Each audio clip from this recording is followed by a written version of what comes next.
Picture this. You wake up tomorrow morning, and everything feels exactly the same.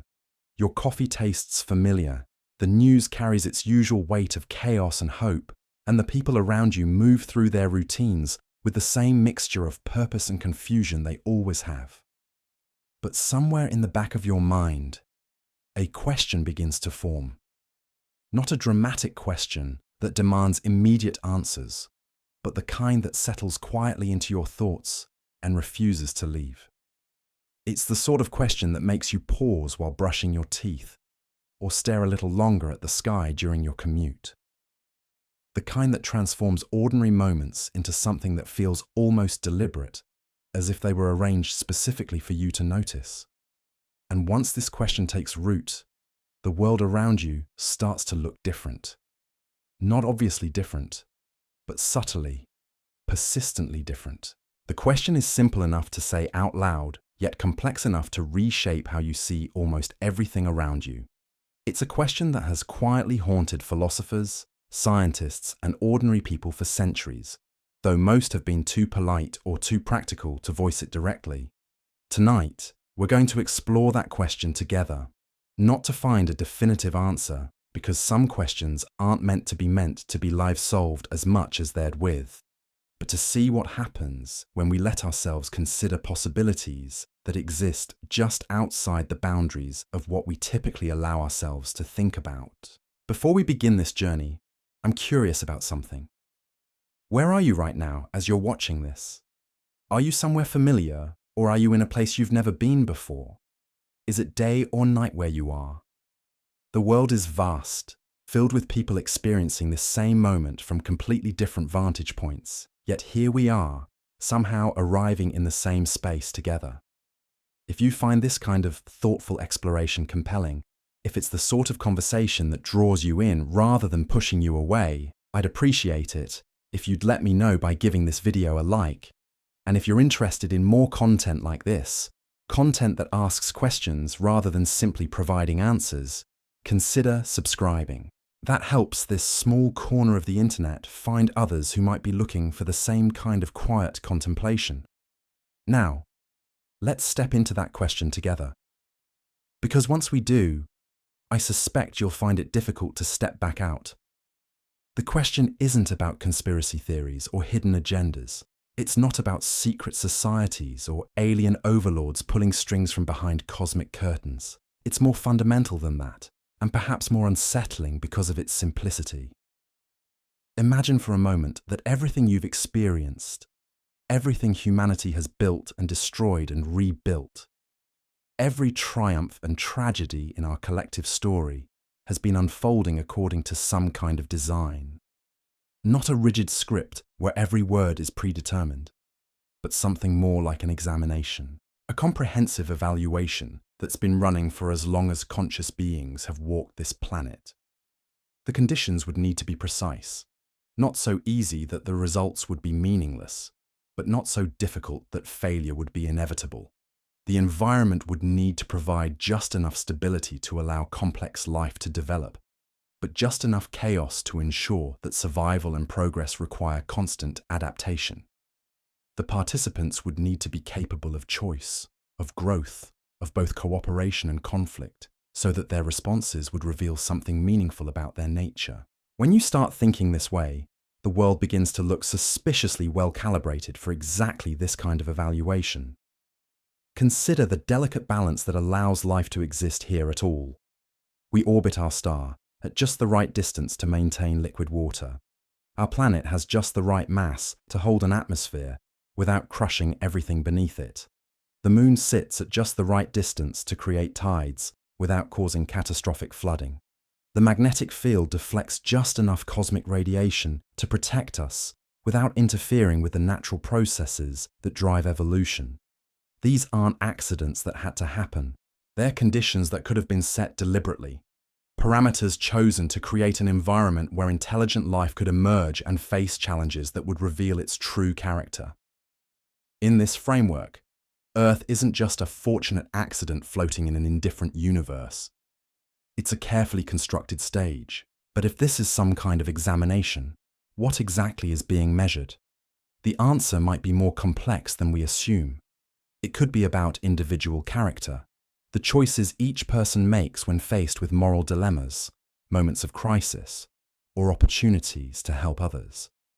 It could be about collective behavior, how groups of humans organize themselves, resolve conflicts, and adapt to changing circumstances. Or it could be about something we haven't even considered, some quality or capability that we possess without fully understanding its significance. The challenges we face as a species fit this pattern remarkably well. Natural disasters test our ability to respond to sudden change, to help those in need, and to rebuild stronger than before. Scarcity forces us to decide between cooperation and competition, between sharing resources fairly and hoarding them for personal advantage. Technological advancement presents us with tools that can either solve massive problems or create even bigger ones, depending on how wisely we choose to use them. Each of these challenges reveals something about human nature that couldn't be observed any other way. You can't measure compassion without creating situations where compassion is needed. You can't evaluate wisdom without presenting choices that require it. You can't assess adaptability without introducing changes that demand it. What makes this possibility even more intriguing is that the evaluation might not be limited to dramatic moments or obvious tests. The most revealing data might come from the quiet choices we make when we think nobody is watching. How we treat people who can't help us advance our goals. Whether we tell the truth when lying would be easier. That no effort we put into tasks one will grade or applaud. These seemingly small decisions might carry gestures that make more weight than the grand headlines. If such an evaluation is taking place, it would explain some of the strange patterns that appear throughout human history. The way similar moral principles emerge independently in cultures that never had contact with each other. The recurring themes in our stories and myths, which often center around characters being tested, judged, or transformed through trials. The persistent human intuition that our actions matter in ways that extend beyond their immediate consequences. It might also explain the peculiar balance between order and chaos that characterizes human existence. Too much predictability would make life boring and wouldn't reveal much about how we handle uncertainty. Too much chaos would make survival impossible and wouldn't allow for the kind of long-term development that meaningful evaluation requires. But the mixture we actually experience, with its blend of routine and surprise, stability and upheaval, creates conditions where every kind of human quality can be observed and measured. The most unsettling aspect of this possibility isn't that we might be being evaluated. It's that we might be being evaluated according to criteria we don't understand. We assume that kindness, intelligence, and courage are valuable traits, and they probably are. But what if the evaluation is also measuring qualities we barely recognize in ourselves? What if it's about how we handle uncertainty, or how we balance individual needs with collective welfare, or how we respond to beauty, mystery, and the unknown? This uncertainty would be built into the design. If we knew exactly what was being measured, we might try to optimize for those specific are equally important.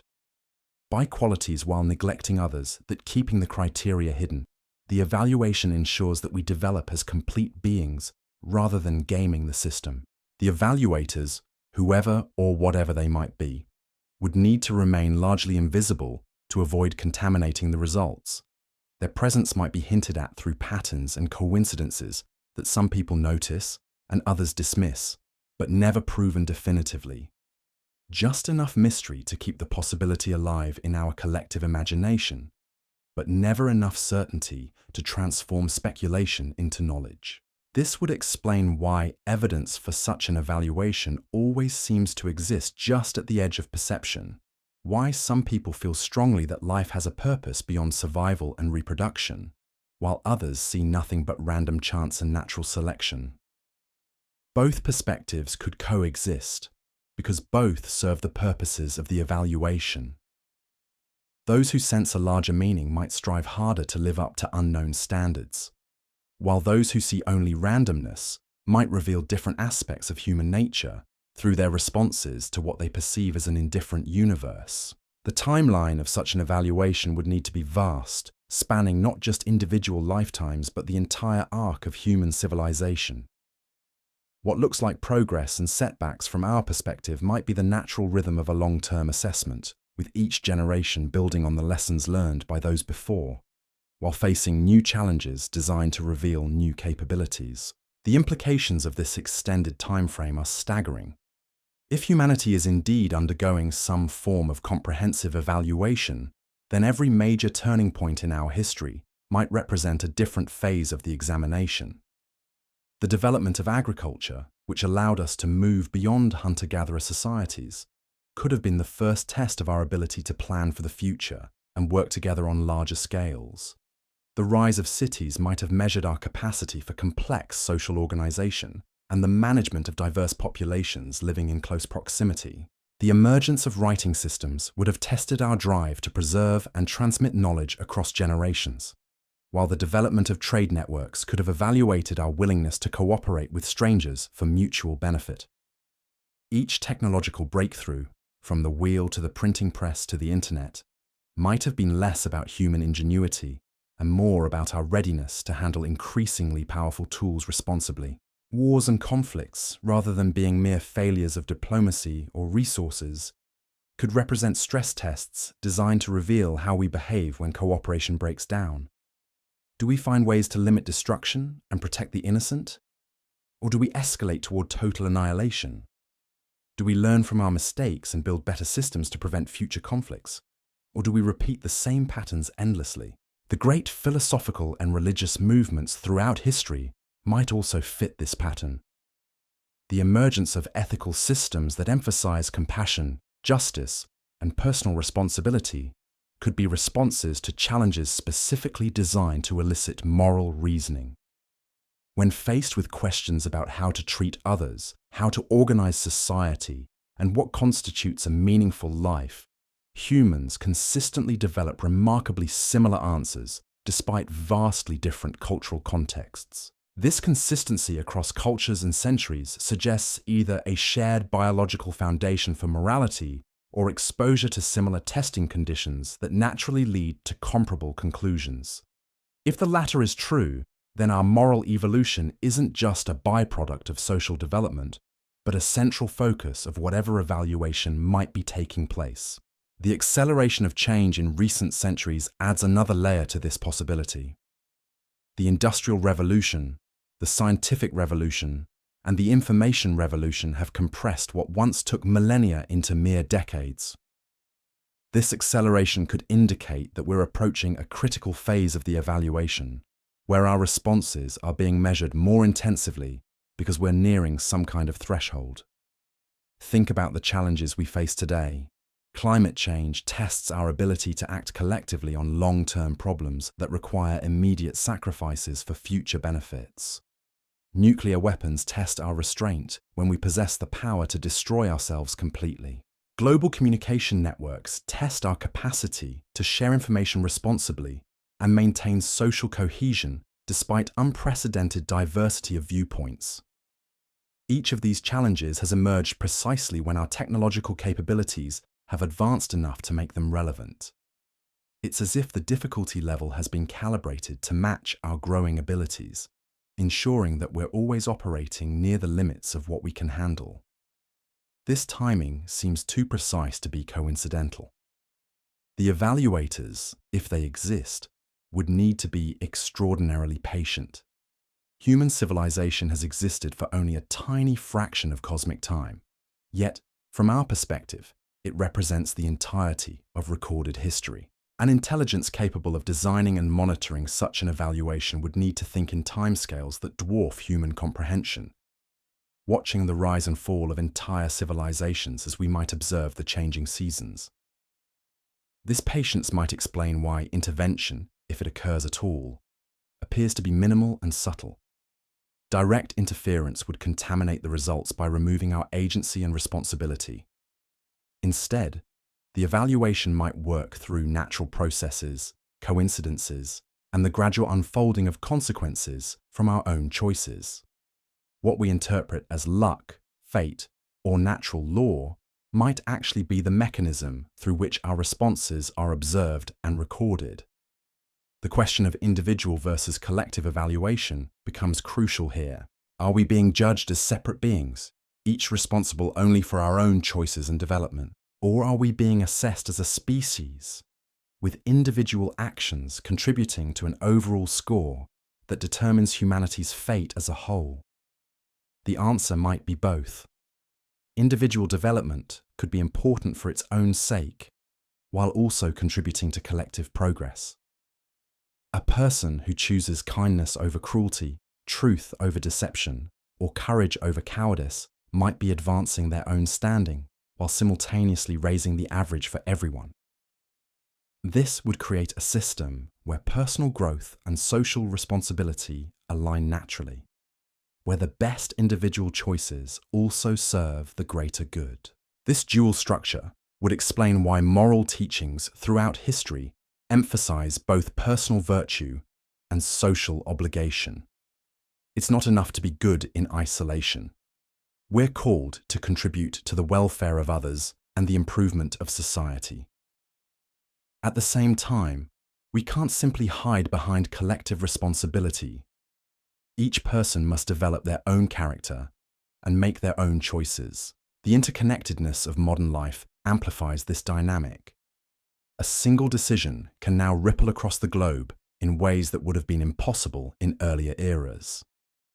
A scientist's discovery, an artist's creation, or a leader's choice can influence millions of people and alter the trajectory of human development. This expanded reach means that individual responsibility has never been greater, even as our dependence on collective cooperation has never been more obvious. Perhaps this is intentional.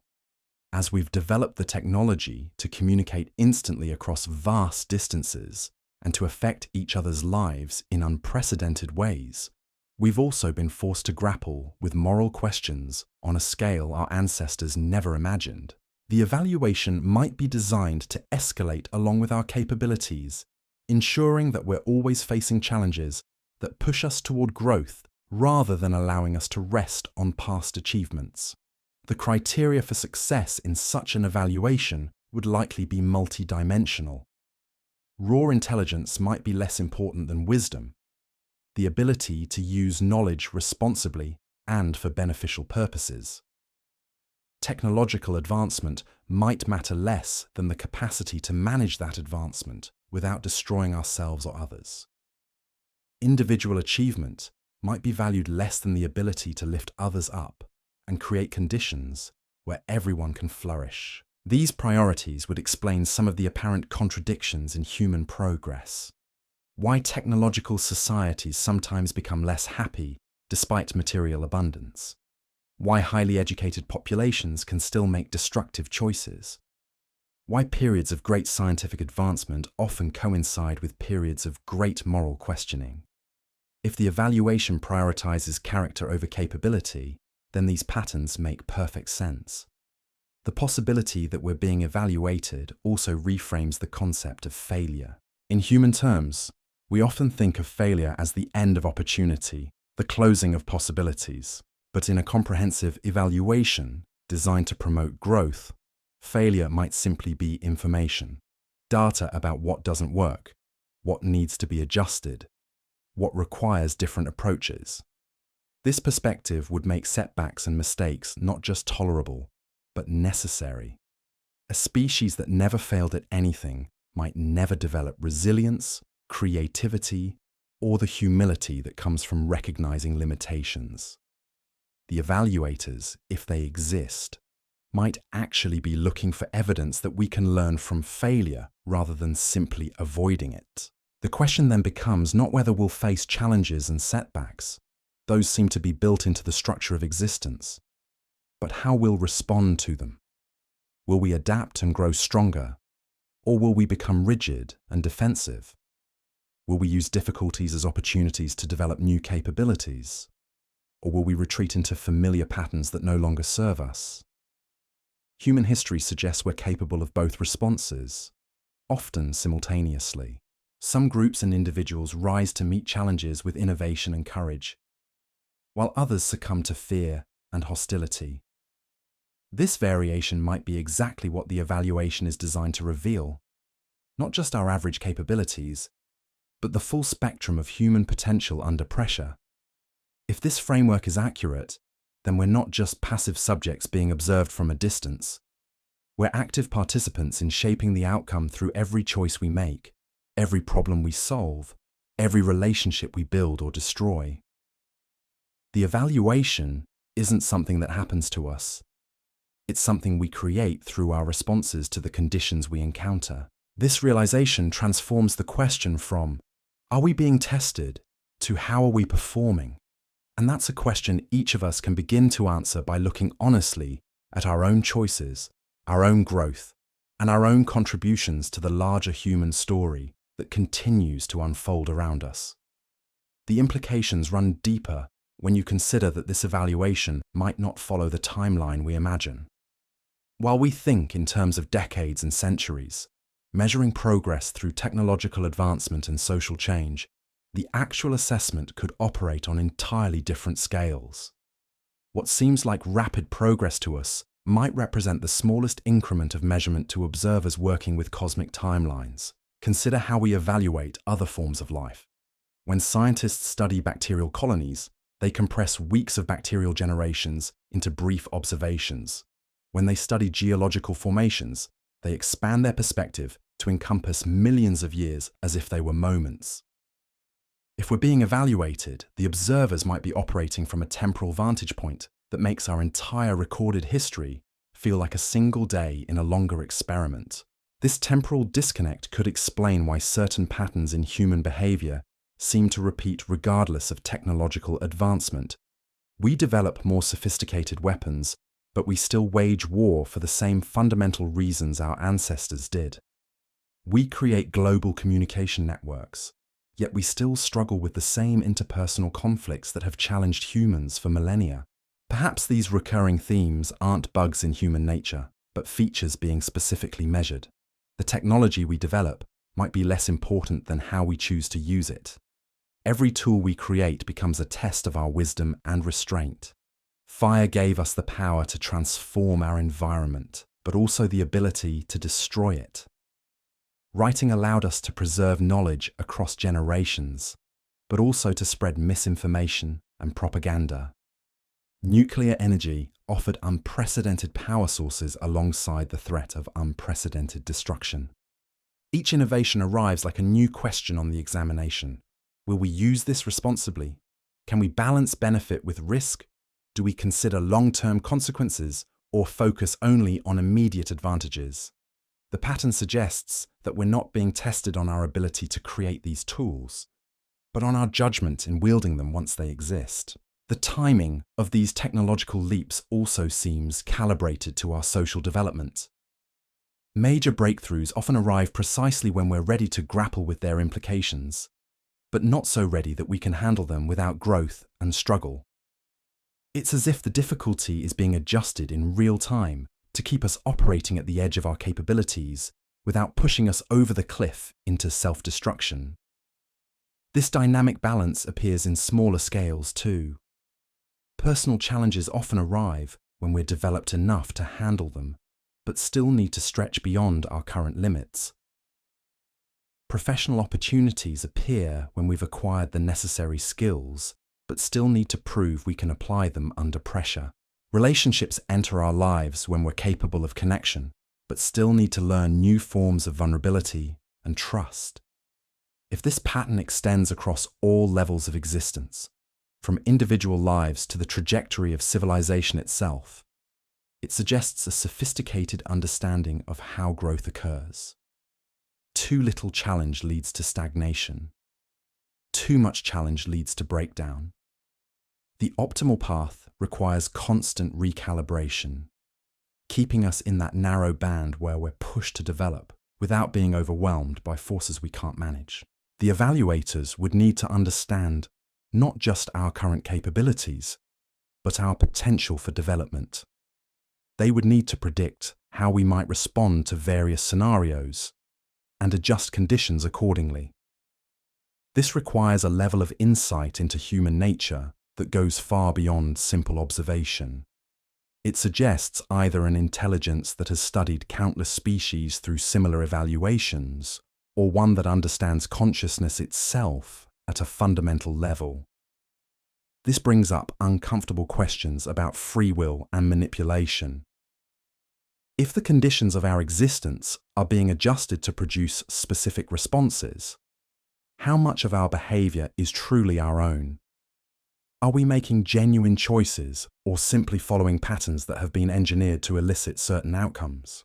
The answer might lie in the complexity of the system. Even if the broad parameters are set from outside, the specific responses within those parameters could still be genuinely our own. A teacher might design an assignment to develop certain skills in students, but each student's approach to completing that assignment reflects their individual creativity, values, and effort. The framework guides the experience without determining every detail of how it unfolds. This distinction becomes crucial when considering moral responsibility.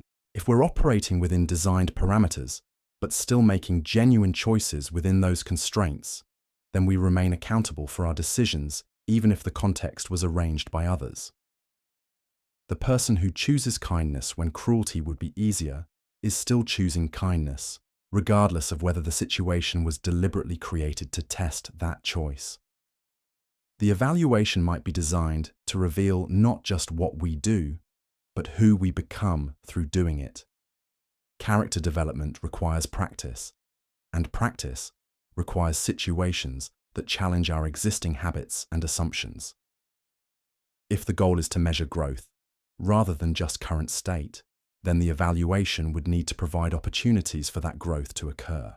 This framework helps explain why life feels simultaneously meaningful and arbitrary. The meaning comes from the choices we make within whatever circumstances we encounter. The arbitrariness comes from the fact that those circumstances might be arranged according to logic we don't fully understand, serving purposes we're not entirely aware of. The social dimension of this evaluation adds another layer of complexity. Humans are inherently social beings, and most of our significant choices involve other people.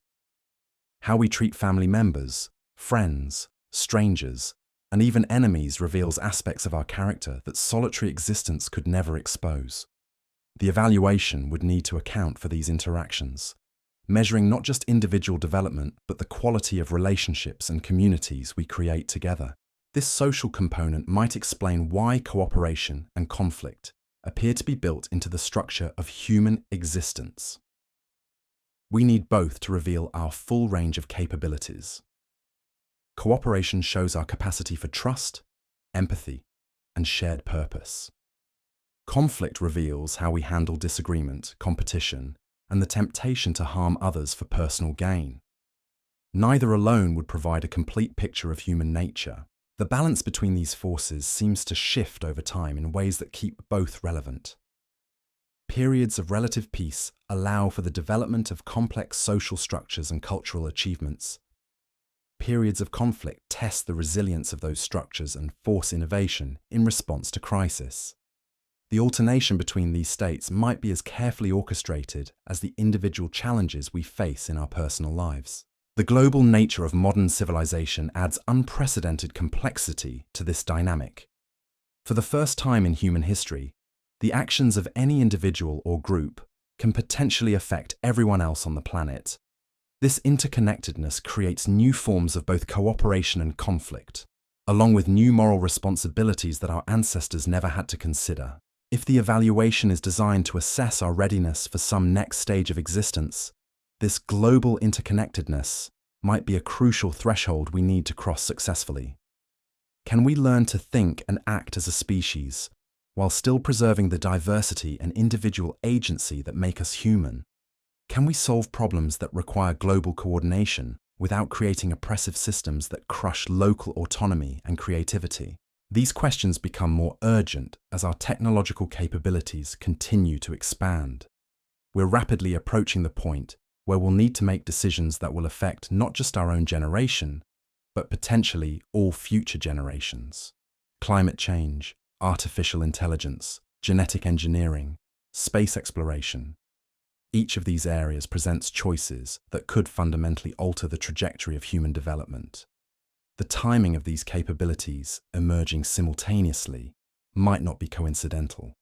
If we're approaching some kind of graduation threshold, then multiple final examinations might be arriving at once. How we handle each individual challenge matters, but how we handle them collectively, how we integrate our responses and maintain coherence across multiple domains, might be the ultimate test.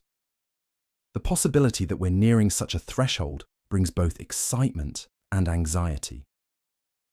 Excitement because it suggests that all the struggle and growth throughout human history has been leading towards something meaningful. Anxiety because it implies that the choices we make in the coming decades might be more consequential than any previous generation has faced. Whether or not we're actually being evaluated by external observers, this framework provides a useful lens for understanding our current situation. We are, without question, at a pivotal point in human history. The decisions we make about technology, environment, governance, and social organization will shape the future in ways we can barely imagine. If we choose to act as if we're being evaluated, as if our choices matter, not just for immediate outcomes but for some larger purpose, we might find ourselves making better decisions. Not because we're trying to impress hypothetical observers, but because that perspective encourages us to think more carefully about consequences, to consider the welfare of others, and to strive for the kind of growth that makes us worthy of whatever opportunities might lie ahead. The question shifts from whether we're being tested to whether we're ready for whatever comes next, and the answer to that question depends entirely on how we choose to live with the awareness that our choices matter more than we might ever know. The strangest part about living inside a potential evaluation isn't the grand philosophical implications. It's the way this possibility changes your Tuesday afternoon. The way it makes you pause when someone cuts in front of you in line, not because you're calculating cosmic points, but because you suddenly wonder what that moment reveals about who you're becoming. The way it transforms mundane interactions into something that feels quietly significant, as if each exchange carries weight you hadn't noticed before. This shift in awareness doesn't require proof that we're actually being tested. It simply requires entertaining the possibility long enough for it to settle into your daily rhythms. And once it does, you begin to notice things that were always there but somehow invisible.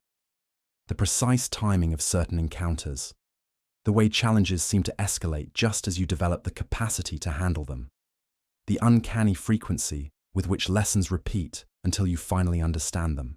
Perhaps this is why the evaluation, if it exists, doesn't announce itself clearly. Direct knowledge might corrupt the results, turning authentic responses into performance. But subtle awareness, the kind that emerges gradually through observation and reflection, might actually enhance the process.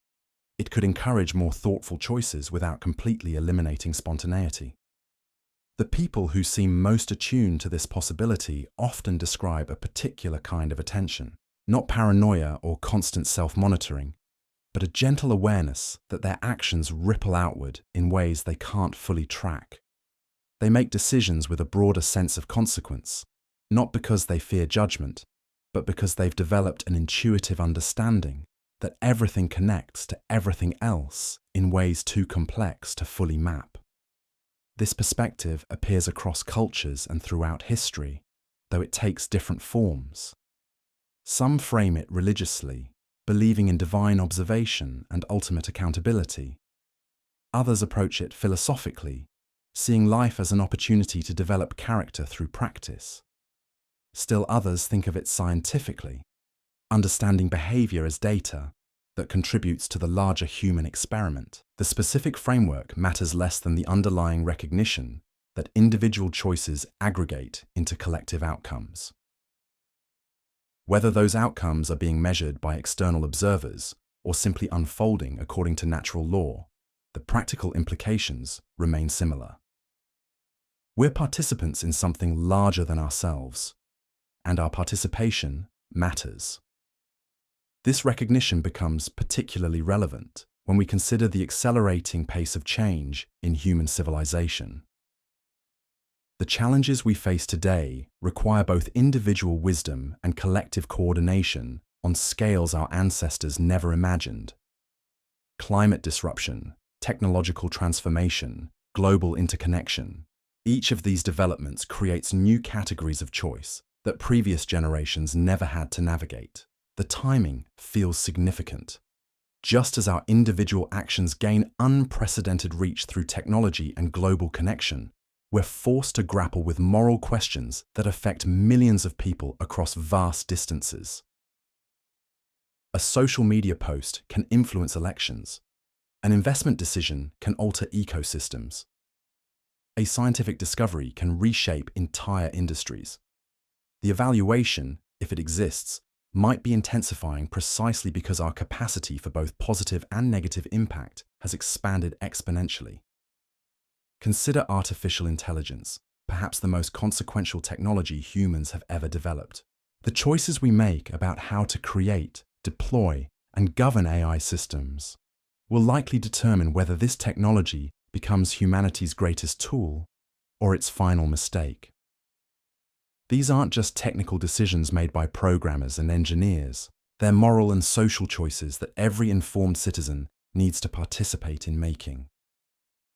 The same pattern appears with genetic engineering, space exploration, and renewable energy.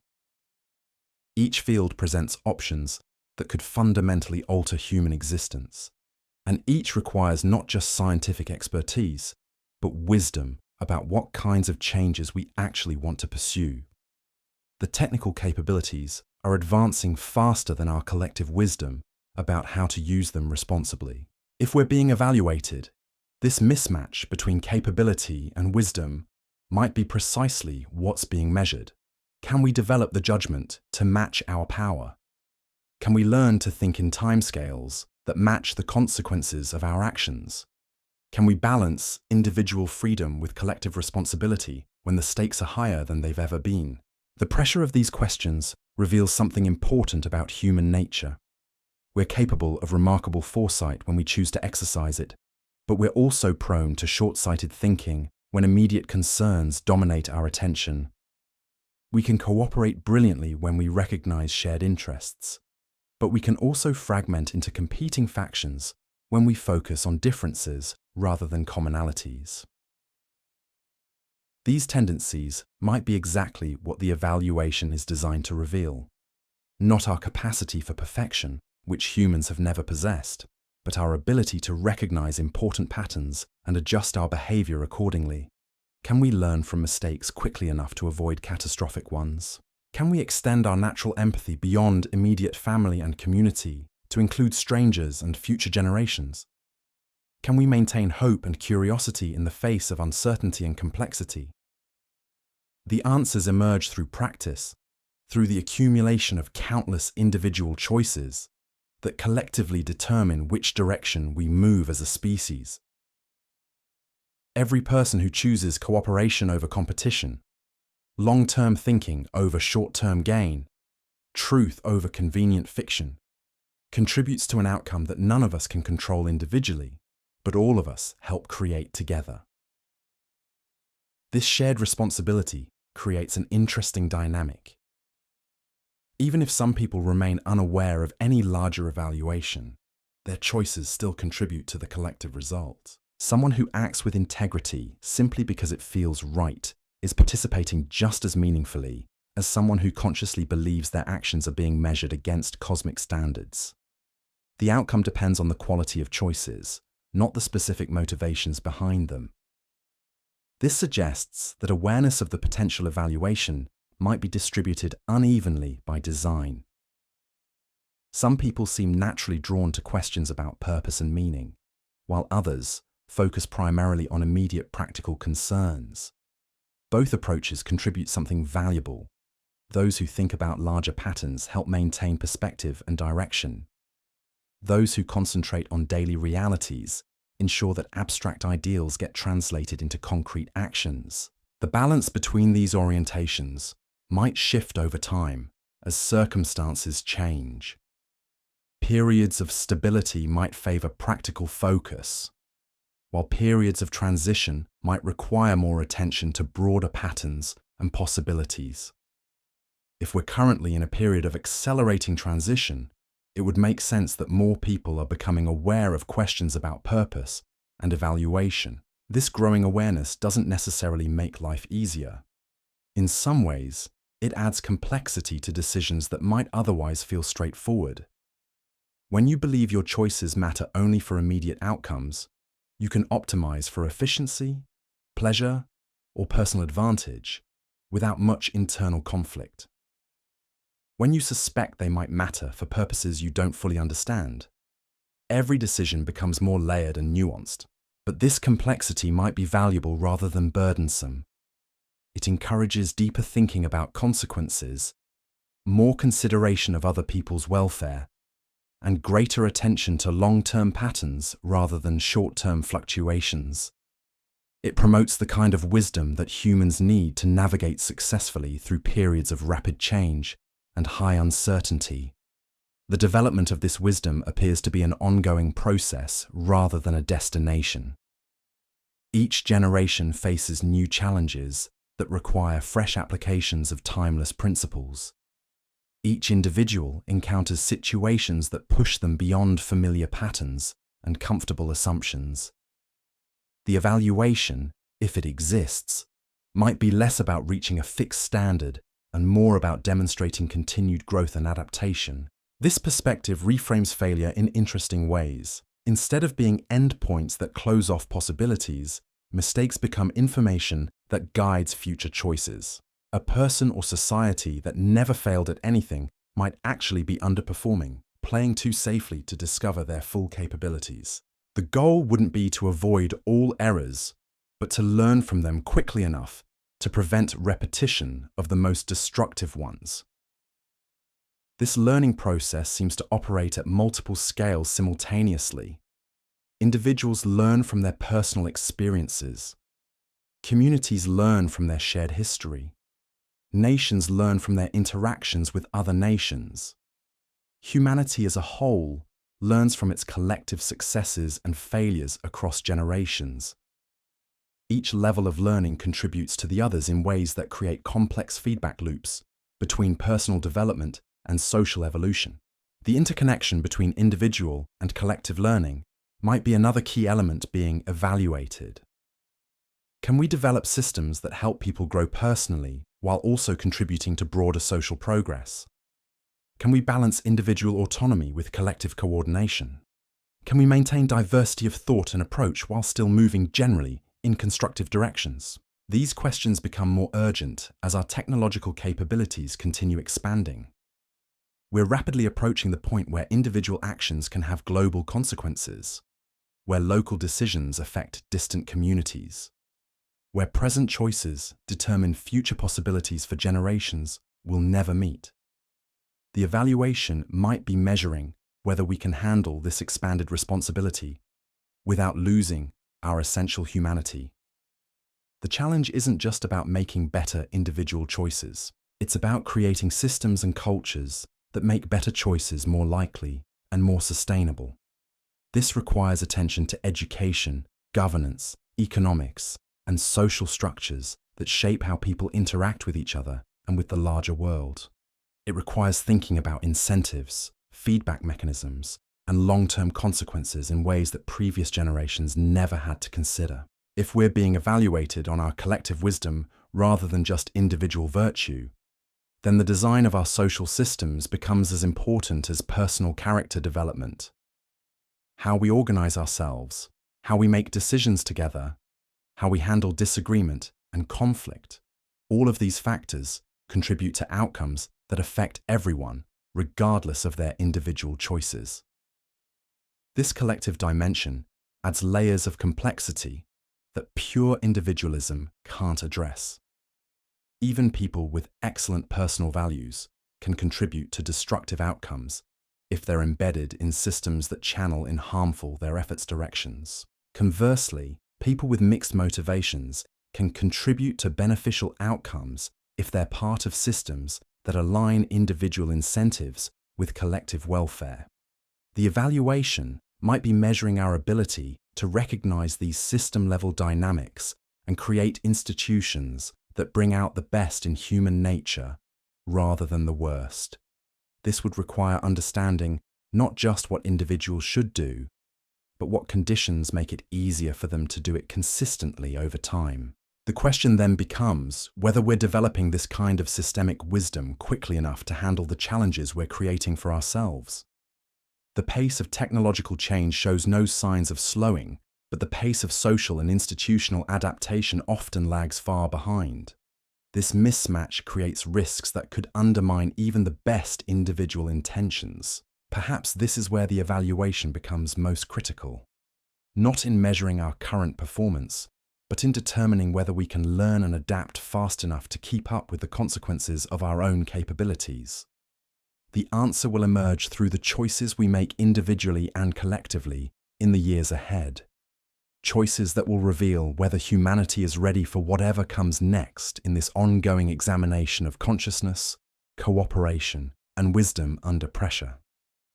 The weight of this possibility settles differently on different people. Some find it overwhelming, the idea that every choice might contribute to humanity's final grade. Others find it liberating, a framework that gives meaning to actions that might otherwise feel insignificant.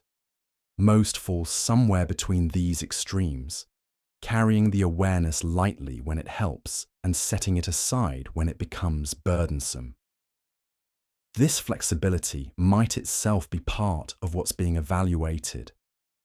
Can we hold important ideas without being crushed by them?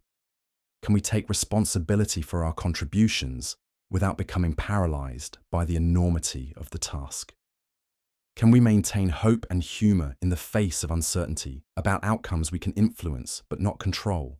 These questions don't have final answers, only ongoing responses that emerge through lived experience. The evaluation continues through every interaction, every decision, every moment of choice between competing possibilities. And in that continuation, perhaps we find not the pressure of constant judgment, but the invitation to participate consciously in whatever larger story we're helping to write together. The most unsettling realization about living within a potential examination isn't the possibility that we're being observed. It's the gradual recognition that the observation might be coming from multiple directions simultaneously, not just from above, by whatever intelligence might have designed this elaborate assessment, but from within, from the growing awareness that we're beginning to watch ourselves with the same curious detachment that external evaluators might employ. This shift in perspective creates a strange recursion. As we become more conscious of our choices and their potential significance, we start to evaluate our own responses to the idea of being evaluated. We notice how the possibility changes our behavior, how it influences our priorities, how it affects our relationships with others who may or may not share this awareness. We become both subject and observer in the same experiment. The experience resembles what happens when you first learn to drive and become hyper-aware of every action. Checking mirrors, monitoring speed, calculating distances between vehicles. The conscious attention feels awkward and artificial at first, but gradually becomes integrated into a more natural flow. Similarly, awareness of potential evaluation might initially create self-consciousness, but over time could evolve into a more intuitive sense of responsibility and purpose. This developmental process might be precisely what the examination is designed to encourage. Rather than measuring static qualities, it could be tracking our capacity for growth in awareness, wisdom, and moral sophistication. The goal wouldn't be to achieve some predetermined standard, but to demonstrate ongoing evolution in how we understand ourselves and our place in whatever larger system we inhabit. Consider how this awareness spreads through populations. Ideas about purpose, meaning, and cosmic significance don't distribute evenly or randomly. They tend to cluster in certain communities, emerge during particular historical periods, and resonate differently with people based on their experiences, education, and temperament. This uneven distribution might serve important functions in the overall evaluation. Some individuals and groups focus primarily on immediate practical concerns, ensuring that abstract philosophical considerations don't distract from essential daily tasks. Others dedicate significant energy to contemplating broader questions about existence, purpose, and meaning. Still others oscillate between these orientations, depending on circumstances and life stages. Each approach contributes different kinds of data to whatever assessment might be underway. The diversity of perspectives prevents any single viewpoint from dominating completely, which could be crucial for maintaining the authenticity of responses. If everyone believed with certainty that they were being evaluated, behavior might become overly calculated and performative. If no one considered the possibility, important dimensions of human potential might remain unexplored and unmeasured. This balance suggests a sophisticated understanding of how consciousness operates. Too much self-awareness can create paralysis or artificiality. Too little can result in thoughtless actions that don't reflect our full capabilities. The optimal level might vary between individuals and situations, requiring constant calibration to maintain the conditions most conducive to authentic development.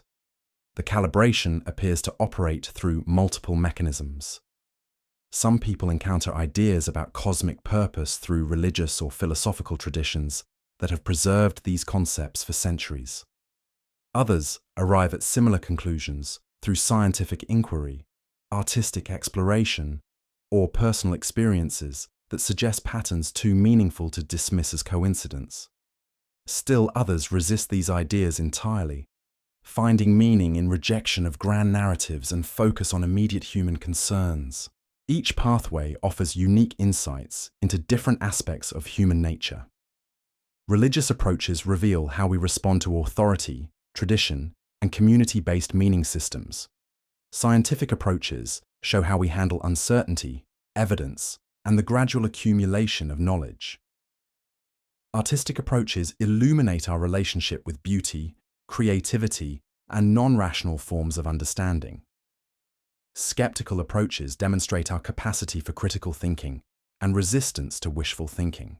If the evaluation encompasses all these dimensions, then no single approach would be inherently superior to others. The goal might be to assess the full spectrum of human responses to questions about purpose and meaning, rather than privileging any particular methodology for arriving at answers. This comprehensive perspective would explain why evidence for larger purpose always remains ambiguous. Clear proof would eliminate the diversity of responses that provides the richest data about human nature. Uncertainty preserves the conditions necessary for authentic choice, allowing people to respond according to their genuine inclinations rather than obvious incentives. The ambiguity also creates space for what might be the most important quality being evaluated: intellectual humility. The ability to hold strong convictions while remaining open to new information. The capacity to act decisively based on incomplete knowledge while acknowledging the limitations of that knowledge. The wisdom to distinguish between what we know with confidence and what we believe based on hope, intuition, or faith. This kind of nuanced thinking becomes increasingly important as our technological capabilities expand beyond our ability to predict all their consequences. We're constantly forced to make decisions about complex systems based on partial understanding, hoping that our choices will contribute to beneficial outcomes, while knowing that unintended consequences are inevitable. The examination might be measuring whether we can develop the kind of provisional wisdom necessary for navigating uncertainty responsibly. Can we act with conviction while maintaining flexibility? Can we commit to principles while adapting methods? Can we maintain hope without falling into naive optimism or cynicism? These questions become particularly relevant when we consider the global nature of contemporary challenges. Climate disruption, technological transformation, and social reorganization all require coordinated responses across cultures, nations, and ideological differences. Success depends not just on good intentions, but on our ability to cooperate despite disagreements about fundamental questions regarding purpose, meaning, and value. The evaluation might be designed to test whether we can maintain functional cooperation, even when we disagree about ultimate questions. Can people who believe life has cosmic significance work effectively with those who see existence as fundamentally random? Can communities organize around shared, practical goals while accommodating diverse perspectives about deeper meaning? This challenge appears throughout human history in various forms. Religious wars demonstrate what happens when disagreements about ultimate questions override practical cooperation. Scientific revolutions show how new ideas can eventually be integrated into existing social structures without destroying them completely. Democratic institutions represent attempts to create systems that can function despite ongoing disagreements about fundamental values and priorities. The pattern suggests that successful navigation of these tensions requires both commitment to principles and pragmatic flexibility about implementation. Those who hold their convictions too rigidly risk creating unnecessary conflict. Those who lack strong convictions risk being unable to maintain direction when facing difficult choices.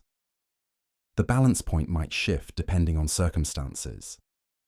Periods of stability might allow for more philosophical diversity and debate. Periods of crisis might require more focused coordination around immediate practical concerns. The ability to recognize when circumstances call for, which be another approach, could dimension of the assessment.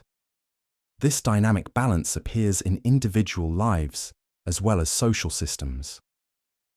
People often find that their relationship with questions about meaning and purpose evolves over time. Periods of certainty alternate with periods of doubt. Phases of intense spiritual or philosophical interest give way to phases of practical focus. Major life events can trigger sudden shifts in perspective that reshape everything else. These fluctuations might be natural parts of human development rather than signs of inconsistency or weakness. Different life stages and circumstances might call for different orientations toward ultimate questions. Young adults might need strong convictions to establish identity and direction. Middle-aged people might benefit from questioning those convictions to avoid stagnation. Older individuals might find peace in accepting uncertainty while maintaining commitment to what they've learned through experience. If the evaluation tracks development over entire lifespans rather than focusing on particular moments, then these fluctuations would provide valuable information about human adaptability and growth. The goal wouldn't be to maintain static beliefs or behaviors, but to demonstrate capacity for appropriate response to changing circumstances while preserving essential qualities like compassion, integrity, and wisdom. This developmental perspective reframes the question of success and failure in the examination. Rather than passing or failing based on final outcomes, we might be evaluated on our trajectory of growth over time. Are we becoming more wise, compassionate, and effective as we accumulate experience? Are we learning from mistakes quickly enough to avoid repeating the most destructive ones? Are we developing the kinds of qualities that would be valuable regardless of what challenges lie ahead?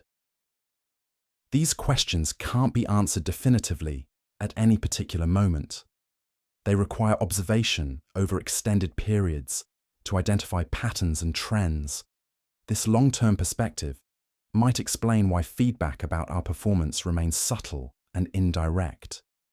Clear grades or scores would be premature when the real assessment involves developmental trajectories that unfold over decades or generations. The absence of immediate feedback creates its own challenges and opportunities. Without clear confirmation that we're on the right track, we must develop internal guidance systems based on principles, intuition, and reflection on consequences. This independence might be precisely what the examination is designed to cultivate. Learning to navigate uncertainty while maintaining ethical commitment could be one of the most valuable skills for any intelligent species. It's certainly essential for humans as we face increasingly complex choices about technology, environment, and social organization.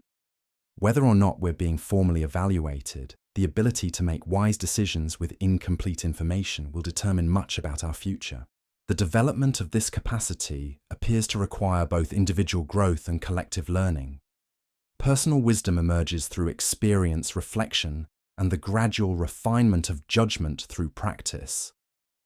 Collective wisdom develops through institutions, cultures, and traditions that preserve hard-won insights and make them available to new generations.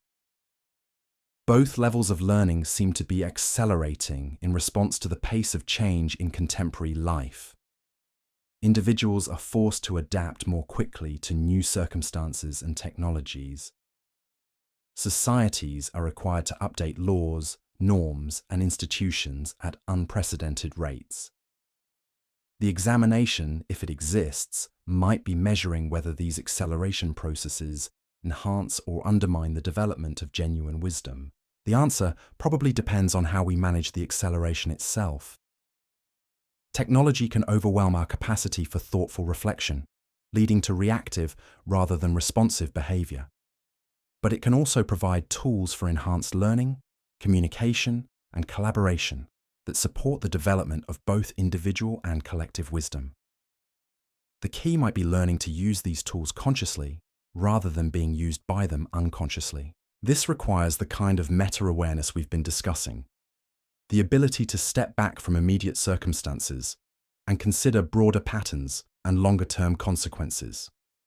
If the examination is real, then our performance in developing and applying this meta-awareness might be approaching a critical threshold. The choices we make about how to live with increasingly powerful technologies will likely determine whether they become tools for enhanced wisdom or sources of distraction and fragmentation. The outcome depends not just on the choices made by leaders and experts, but on the collective wisdom of ordinary people navigating daily decisions in a rapidly changing world. Each person who chooses mindfulness over reactivity, cooperation over competition, long-term thinking over short-term gratification, contributes to a result that none of us can achieve individually, but all of us help create together. This shared responsibility might be the deepest lesson embedded in the examination. Whether or not external observers are measuring our progress, we are certainly creating the conditions that will determine our collective future. The quality of that future depends on the quality of consciousness we bring to the choices we make each day. And those choices continue unfolding, moment by moment, in ways that reveal not just who we are, but who we're becoming through the very process of making them. The strangest thing about consciousness might not be that we have it, but that we can turn it toward itself like a mirror reflecting into another mirror, creating infinite recursive loops that disappear into depths we can't quite see to the bottom of. When you really pay attention to the act of paying attention, something shifts. The ordinary becomes suspicious. The random begins to feel choreographed. And the comfortable assumption that you're simply observing reality gives way to the unsettling possibility that reality might be observing you right back. This recursive awareness creates what philosophers call the hard problem of consciousness. But it might actually point towards something even more fundamental. If we can observe our own observations, if we can think about our thinking, if we can evaluate our evaluations, then consciousness isn't just a spotlight illuminating the world around us. It's something that can bend back on itself in ways that seem to transcend the physical systems that generate it. And once you notice this capacity, once you really feel the strange loop of being aware that you're aware, other questions begin to surface. Questions about whether this recursive quality might serve purposes beyond what we typically imagine, whether the ability to step outside ourselves and observe our own behavior might be exactly what would be needed if existence were designed to measure something deeper than survival and reproduction. The development of this self-reflective capacity in humans appears to follow predictable patterns across cultures and throughout history. Children typically develop what psychologists call theory of mind around age 4, the recognition that other people have thoughts and feelings different from their own.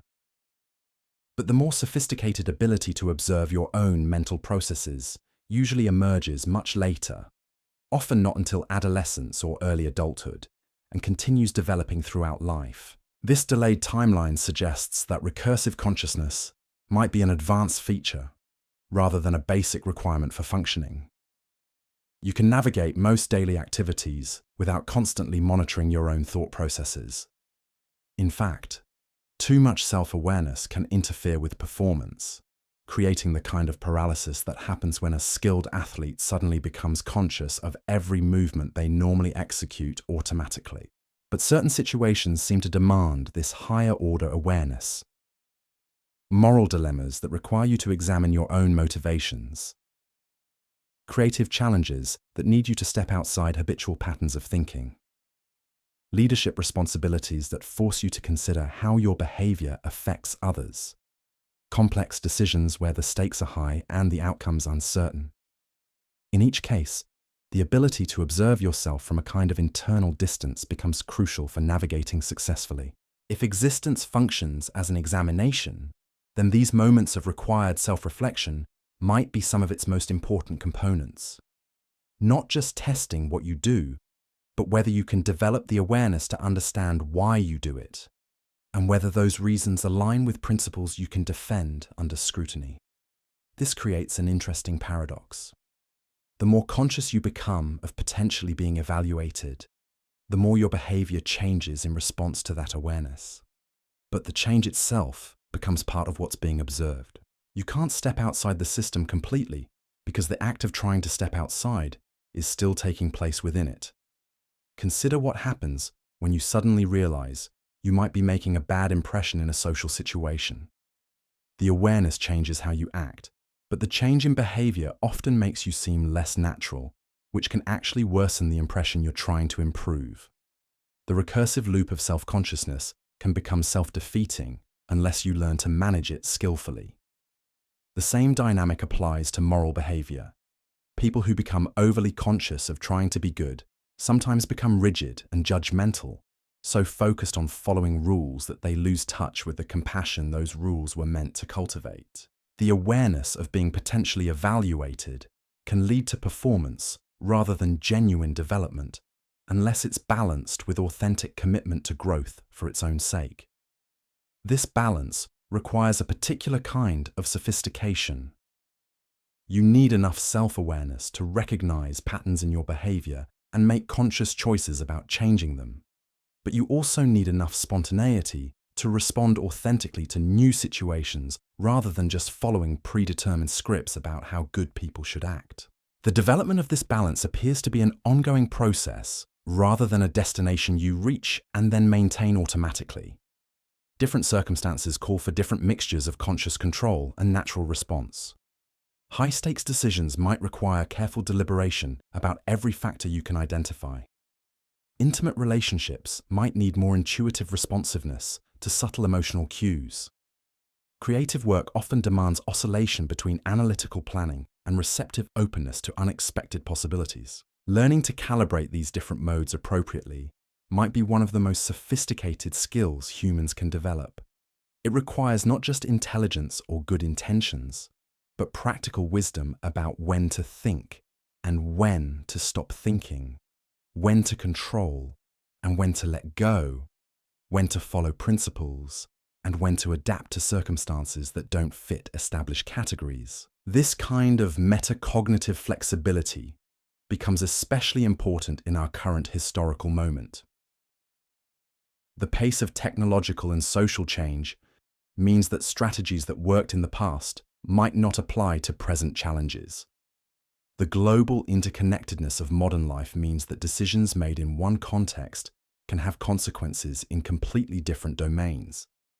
The complexity of contemporary systems means that good intentions can produce harmful outcomes if they're not guided by sophisticated understanding of how those systems actually operate.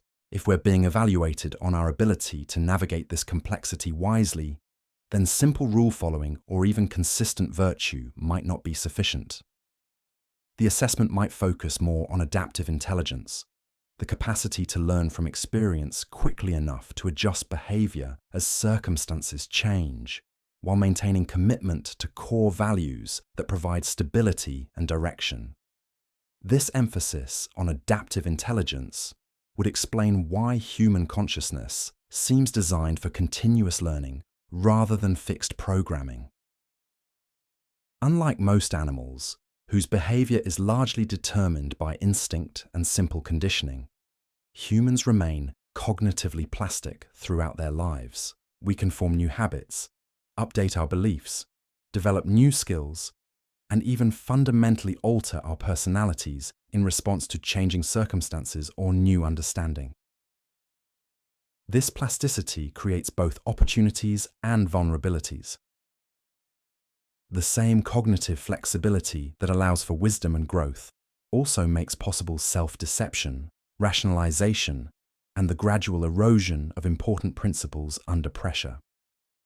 The ability to change our minds can lead to valuable course corrections or to unprincipled opportunism, depending on how it's exercised. The difference might lie in whether the changes are driven by genuine learning or by convenience. Growth-oriented change typically involves recognizing limitations in previous understanding and updating behavior based on better information or deeper insight. Convenience-oriented change usually involves adjusting principles to match desires rather than adjusting desires to match principles. Distinguishing between these types of change requires honest self-examination, which brings us back to the recursive nature of consciousness. You need to be able to observe your own motivations with enough clarity to recognize when you're fooling yourself. This capacity for accurate self-assessment might be one of the most valuable qualities any evaluation could measure. But accurate self-assessment is notoriously difficult. We're all subject to cognitive biases, emotional blind spots, and the fundamental limitation that we can only observe ourselves from the inside. External feedback helps, but other people have their own biases and limitations. Ultimately, each person must develop their own internal guidance system for distinguishing between genuine insight and self-serving rationalization. The development of reliable internal guidance seems to require both intellectual and emotional maturation. Intellectually, you need to understand how self-deception works and develop strategies for counteracting it. Emotionally, you need to become comfortable with uncertainty and criticism, so that the desire for certainty or approval doesn't distort your perception of reality. This maturation process appears to be inherently slow and uneven. Most people develop some capacity for accurate self-reflection, but few achieve it consistently across all areas of life. Even individuals who are remarkably clear-sighted about certain topics might have significant blind spots in others. The integration of intellectual understanding with emotional wisdom seems to be one of the most challenging aspects of human development. If consciousness evolved to serve evaluative purposes, then this slow, uneven development might be by design rather than accident. A system that produced instant wisdom might not provide much information about how beings respond to uncertainty, struggle, and the gradual accumulation of understanding through experience. The difficulties of development might be precisely what reveals the most important qualities being assessed. This perspective reframes the frustrations of personal growth as necessary features rather than unfortunate bugs. The times when you recognize your own hypocrisy, inconsistency, or self-deception might be exactly when the most valuable learning occurs. Not because the recognition itself solves the problem, but because it creates the awareness necessary for genuine change. The recursive nature of consciousness means that awareness of problems is the first step toward addressing them, but it's not automatically the solution. You can know that you're being defensive without immediately becoming less defensive. You can recognize that you're avoiding difficult conversations without immediately becoming more courageous. The gap between awareness and change creates space for choice, but it doesn't eliminate the difficulty of making better choices. This gap might be where free will operates most clearly. Not in the initial impulses and reactions that arise spontaneously, but in the space between recognizing those impulses and deciding how to respond to them. Consciousness creates a pause, a moment of potential intervention, where you can choose to follow habitual patterns or attempt something different. The quality of choices made in these moments of pause might be what determines whether consciousness serves its intended purpose.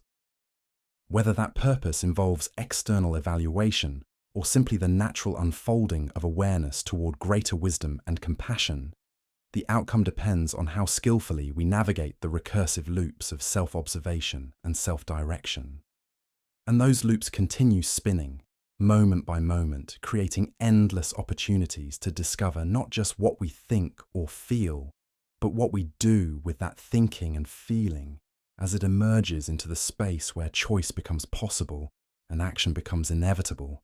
The recursion deepens when you consider that the very act of contemplating whether consciousness serves evaluative purposes changes the consciousness that's doing the contemplating. You can't step outside the system to examine it objectively because the examination itself is part of what's being examined. This creates a kind of cognitive vertigo, a sense that the ground you're standing on might be shifting even as you try to measure its stability. But perhaps this vertigo is itself informative. The disorientation that comes from recognizing the recursive nature of awareness might be exactly the kind of experience that reveals important truths about the nature of existence. In physics, observer effects demonstrate that the act of measurement changes what's being measured. In consciousness studies, the same principle might apply at an even more fundamental level. When you really focus on the fact that you're focusing, something strange happens to the sense of having a fixed self that's doing the focusing. The observer and the observed start to blur together in ways that ordinary language struggles to capture. This dissolution of subject-object boundaries is reported across mystical traditions and is increasingly being studied in neuroscience labs. But it remains one of the most difficult aspects of consciousness to understand or explain. If this dissolution is a natural feature of sufficiently deep self-reflection, then it might serve important functions in whatever evaluation might be taking place. Perhaps the assessment isn't just about how we behave as separate individuals, but about whether we can recognize our fundamental interconnectedness with everything else that exists. This recognition would have profound implications for moral behavior. Most ethical problems arise from the assumption that individual interests can be clearly separated from collective welfare. But if consciousness reveals that this separation is illusory, then self-interest and altruism might turn out to be different aspects of the same underlying reality. The practical challenge is that this insight tends to come and go rather than establishing itself permanently. You might have moments of clear recognition that your welfare and others' welfare are intimately connected, but then find yourself acting selfishly when faced with immediate pressures or temptations. The integration of insight into consistent behavior seems to be an ongoing process rather than a one-time achievement. This inconsistency might be another feature rather than a bug. If the goal is to assess how beings respond to partial understanding and intermittent clarity, then the struggle to live up to our highest insights could provide more useful information than effortless consistency would. The evaluation might focus not on perfection, but on the direction and rate of development over time. From this perspective, the recursive loops of consciousness serve as both the mechanism of assessment and the means of growth.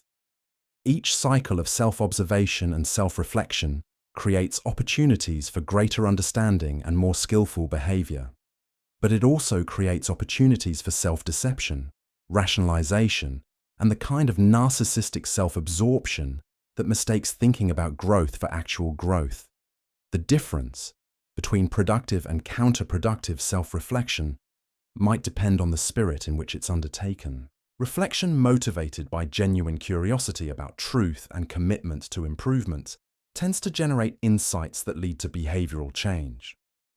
Reflection motivated by self-justification or the desire to see yourself in a flattering light tends to reinforce existing patterns rather than transforming them.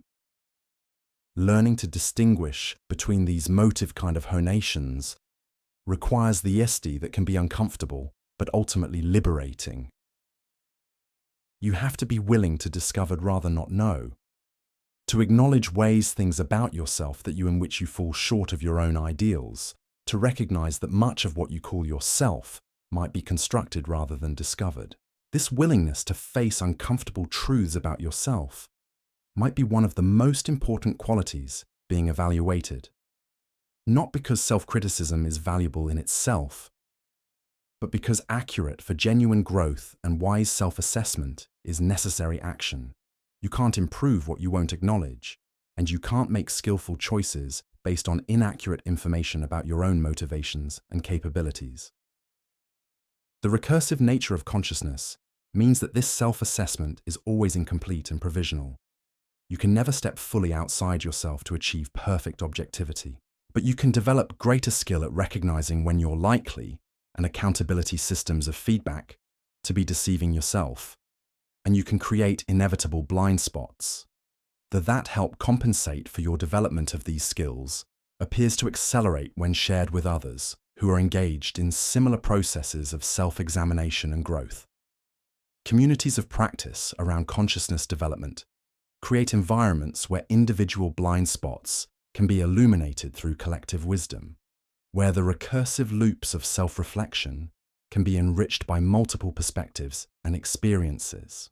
This social dimension of consciousness development might be crucial for whatever evaluation is taking place. Individual growth in isolation might be less valuable than growth that occurs in relationship with others, that can be applied to collaborative ETs to collective wisdom, and challenges requiring coordination across diverse perspectives and interests. The modern world creates unprecedented opportunities for this kind of collective consciousness development. Global communication networks allow for the sharing of insights and practices across traditional boundaries of culture, geography, and time. Scientific research into consciousness provides increasingly sophisticated tools for understanding how awareness operates and how it can be cultivated. Skill technologies that enable collective learning also create new forms of dysphory. At the same time, the samaraction, fragmentation, and superficial connection that can interf development requires. The evaluation error with the deep self-reflection that genuine, if it exists, might be measuring whether we can use these tools wisely to support authentic growth rather than allowing them to become substitutes for the difficult inner work that consciousness development ultimately requires. This brings us to one of the most challenging aspects of the recursive loops we've been exploring. The more conscious you become of the process of becoming conscious, the more tempting it becomes to focus on the process itself rather than on what the process is meant to achieve. You can become so fascinated by examining your own awareness that you lose sight of how to use that awareness skillfully in service of something larger than yourself. This is the spiritual equivalent of becoming so focused on perfecting your golf swing that you forget the point is to play golf. The self-reflection becomes an end in itself rather than a means to greater wisdom, compassion, and effectiveness in addressing the challenges that life presents. If consciousness serves evaluative purposes, then this balance between self-awareness and practical application might be one of the key factors being assessed. Can we develop sufficient insight into our own mental and emotional processes to make wise choices, while maintaining focus on using those choices to contribute something valuable to the larger systems of which we're part? The question doesn't have a final answer because the balance point keeps shifting as circumstances change and understanding deepens. What's required is not a fixed formula, but the kind of dynamic responsiveness that can calibrate appropriately to whatever situation presents itself, drawing on self-awareness when it's helpful and setting it aside when it becomes counterproductive. This dynamic calibration might be what distinguishes mature consciousness from its earlier stages. Instead of being trapped in either unconscious reactivity or paralytic self-consciousness, mature awareness can move fluidly between different modes of operation, depending on what each moment requires. The development of this fluidity seems to require extensive practice with both self-reflection and engagement with the world beyond the self. Neither alone is sufficient. Pure self-examination without external application can become narcissistic and disconnected from reality. Pure external activity without self-reflection can become mechanical and unconscious, missing opportunities for learning and growth. The integration of inner and outer work appears to be where the recursive loops of consciousness find their natural completion. Not in endless self-analysis, but in the kind of self-understanding that enables more effective and compassionate action in the world. The evaluation, if it exists, might be measuring not just what we discover about ourselves, but what we do with those discoveries in service of something larger than our individual concerns. And that service continues unfolding through each moment of choice, each opportunity to the challenges, and to apply whatever wisdom we've developed. Possibilities that emerge as consciousness continues its endless dance of self-reflection and engagement with the mystery of existence itself. The spiral tightens when you realize that every moment of potential enlightenment about our circumstances creates new layers of the very mystery we're trying to solve. Each insight about how consciousness might serve larger purposes generates fresh questions about who or what might be interested in those purposes. Each recognition of patterns in human experience opens doorways to deeper uncertainties about whether those patterns emerge naturally or by design. This isn't the comfortable kind of mystery that invites casual speculation over coffee. This is the kind that follows you into your dreams, that makes you notice things you'd previously overlooked, that transforms routine encounters into potential sources of information about something vast and hidden.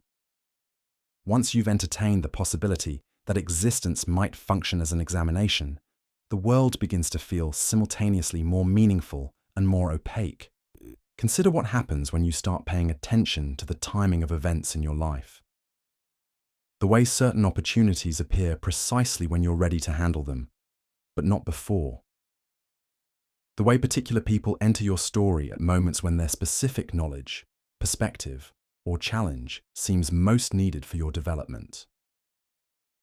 The way obstacles often scale to match your growing capabilities, maintaining a consistent level of difficulty that pushes you forward without overwhelming you completely.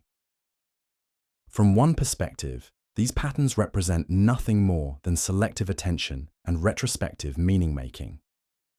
The human brain is designed to find significance in randomness, to construct narratives from coincidence, to impose order on chaos.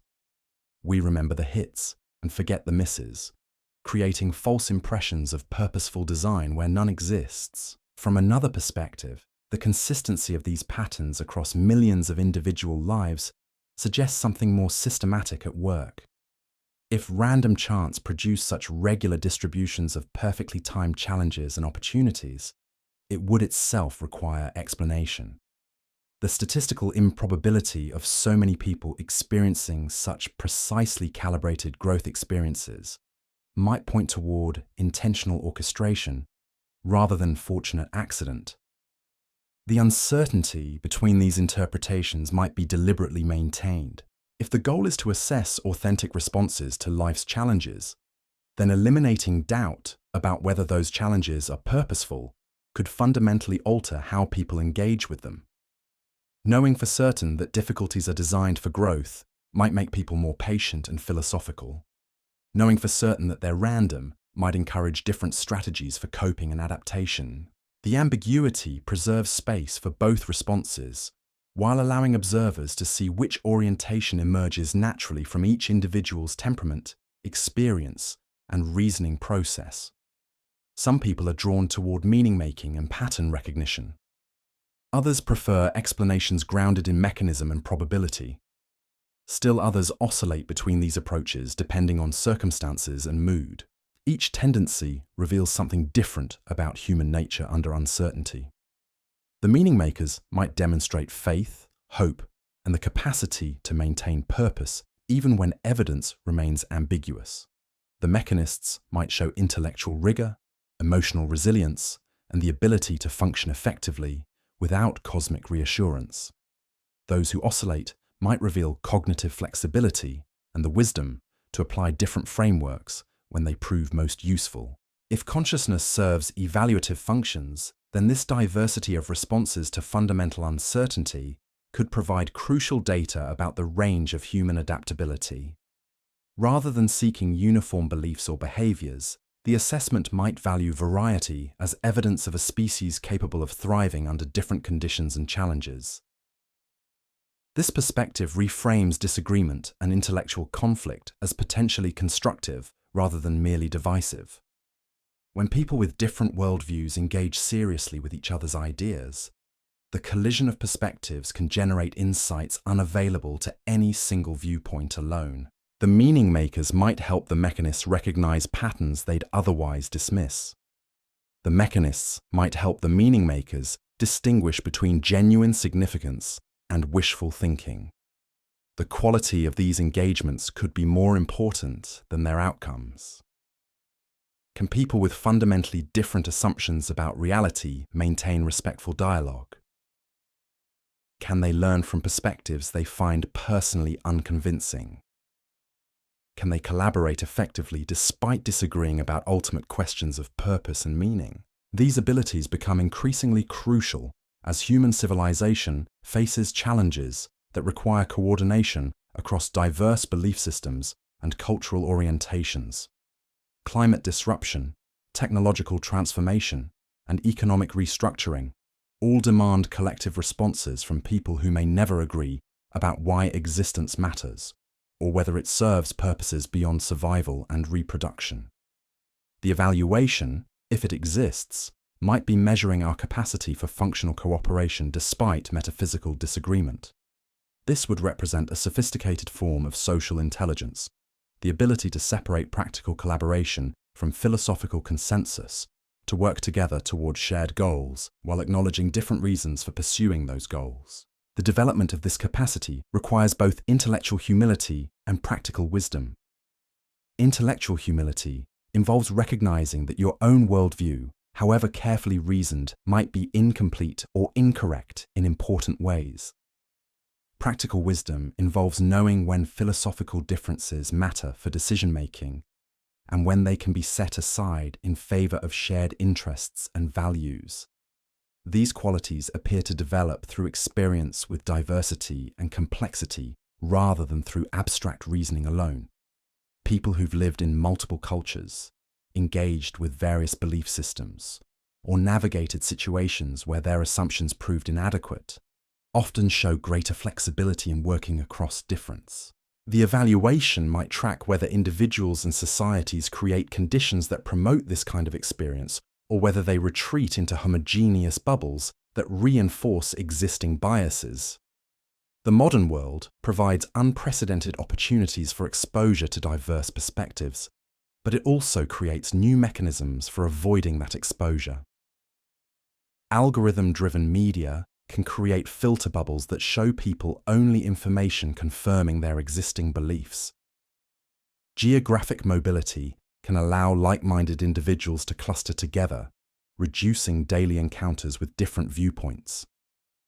Economic specialization can create professional enclaves where particular worldviews dominate without challenge. How we navigate these opportunities and temptations might reveal crucial information about our readiness for whatever comes next in human development. Are we using our technological capabilities to expand understanding and empathy, or are we using them to retreat into comfortable certainties that protect us from the discomfort of genuine learning? The answer probably varies by individual and community, creating a complex distribution of responses that itself provides valuable data. Some groups embrace diversity and complexity as sources of strength and innovation.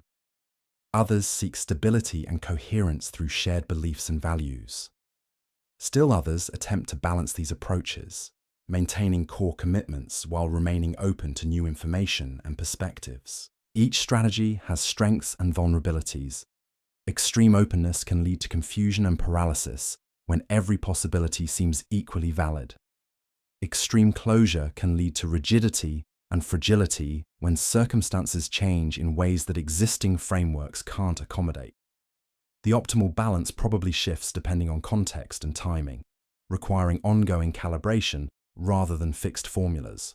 This need for dynamic balance might be another dimension of what's being evaluated.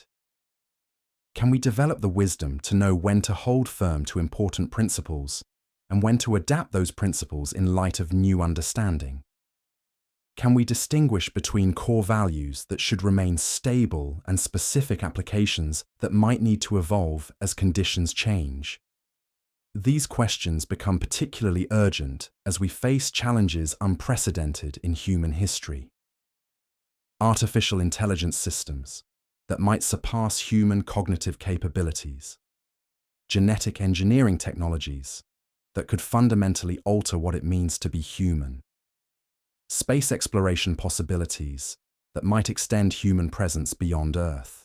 Each development requires decisions about values, priorities, and identity that our ancestors never had to consider.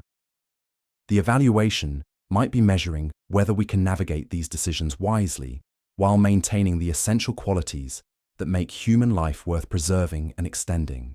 This would require both innovation and conservation, both willingness to embrace beneficial changes and commitment to protecting what's most valuable about human experience and community. The tension between these imperatives creates another layer of complexity in whatever assessment might be underway. Progress and preservation often seem to conflict, forcing choices between advancing capabilities and maintaining traditional ways of life that provide meaning, stability, and continuity. Yet the most successful responses to this tension often find ways to honor both values simultaneously. Indigenous communities that adapt modern technologies while preserving cultural practices and ecological wisdom demonstrate one approach to this challenge. Scientific researchers who pursue cutting-edge discoveries while adhering to ethical constraints represent another. Artists who use new media and techniques while exploring timeless themes about human experience offer a third example.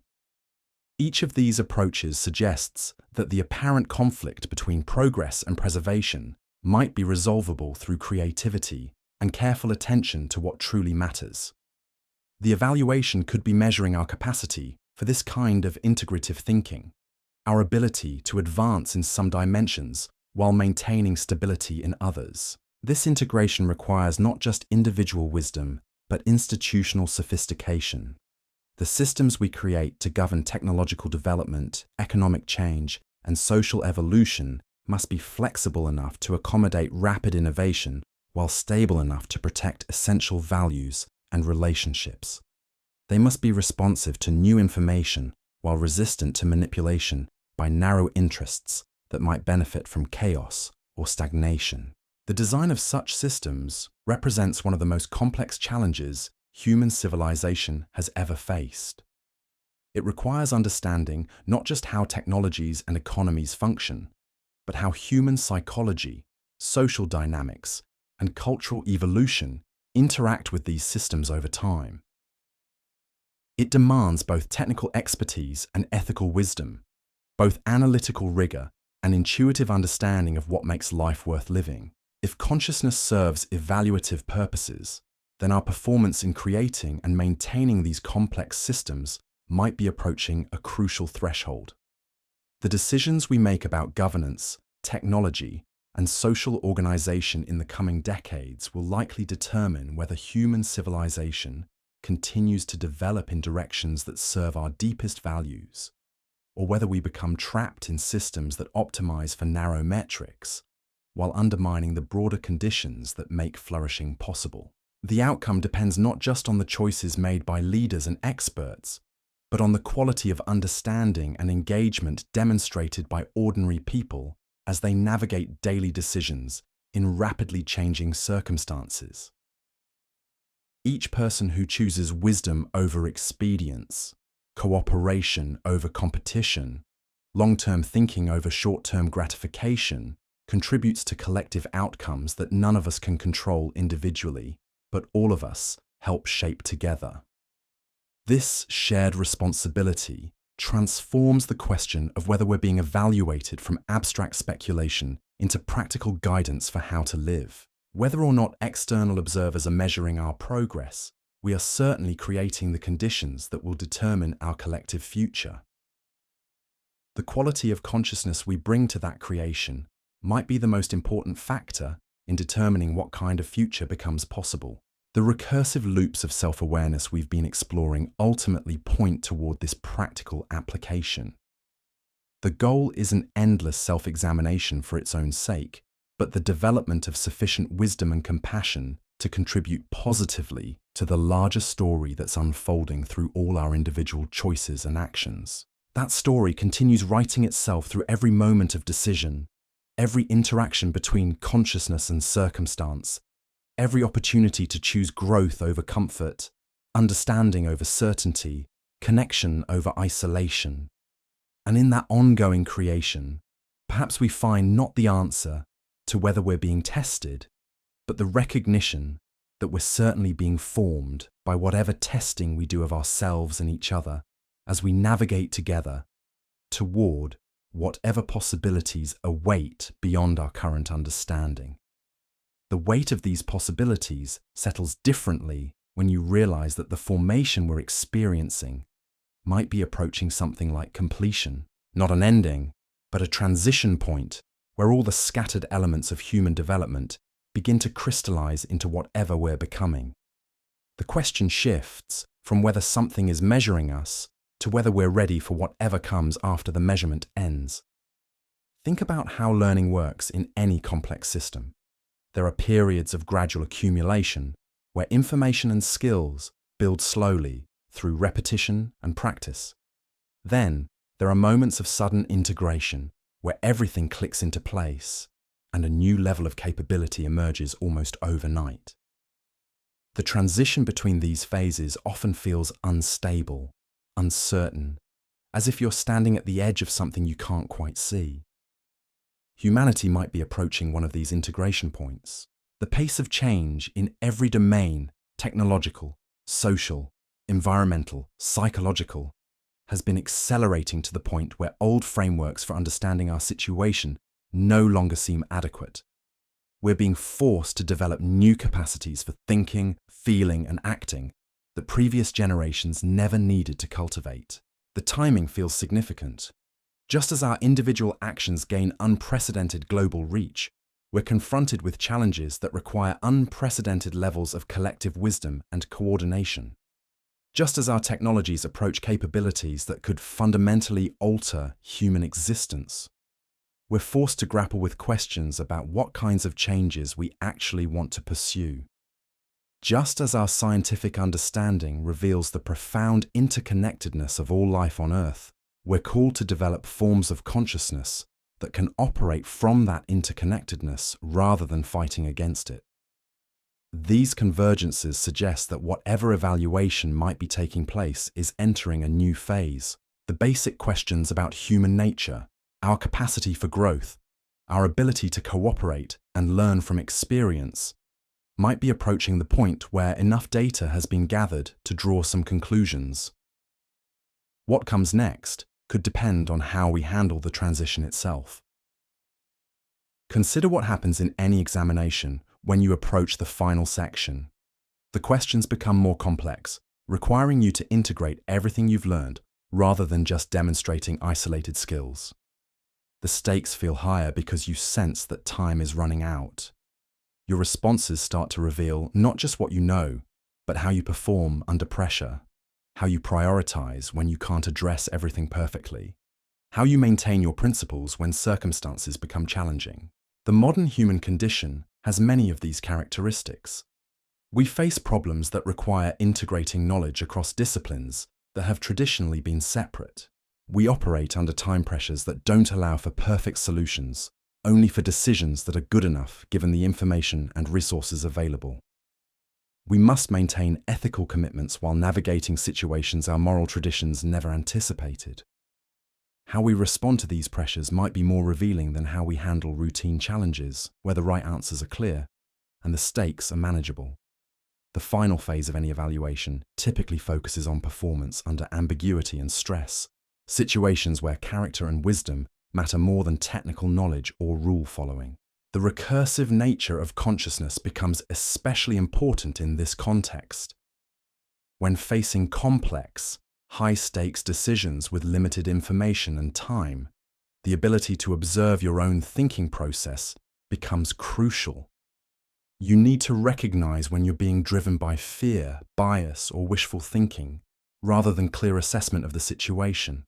You need to distinguish between confidence based on genuine understanding and confidence based on the need to feel certain when certainty isn't possible. This kind of metacognitive awareness doesn't develop automatically. It requires practice, reflection, and usually some form of feedback that helps you recognize when your self-assessment is accurate and when it's distorted.